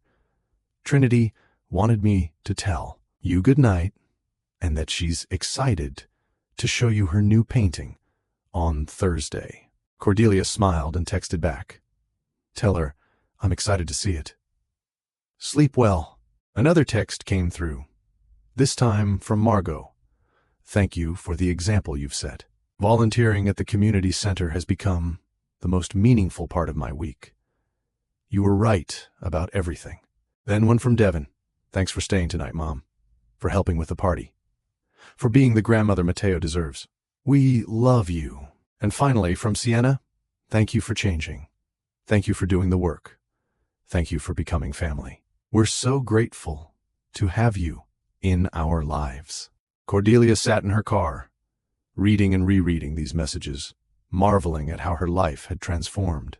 A year ago, her social circle had been filled with people who performed friendship but disappeared at the first sign of vulnerability. Now her phone held messages from people who genuinely knew and cared about her authentic self. She'd been terrified when Sienna first challenged her to volunteer at the community center, worried she couldn't change, convinced she was too old, too set in her ways, too invested in her established worldview. But she'd done it anyway. And in doing so, she'd discovered that transformation was possible at any age. The key was wanting it badly enough to do uncomfortable work, being willing to face ugly truths about yourself, choosing growth over comfort, valuing genuine connection over familiar patterns, showing up consistently even when it was hard. And now, sitting in her driveway with messages from people who actually mattered filling her phone, and memories of a perfect imperfect party filling her heart, Cordelia Harrington felt genuinely wealthy for the first time in her life.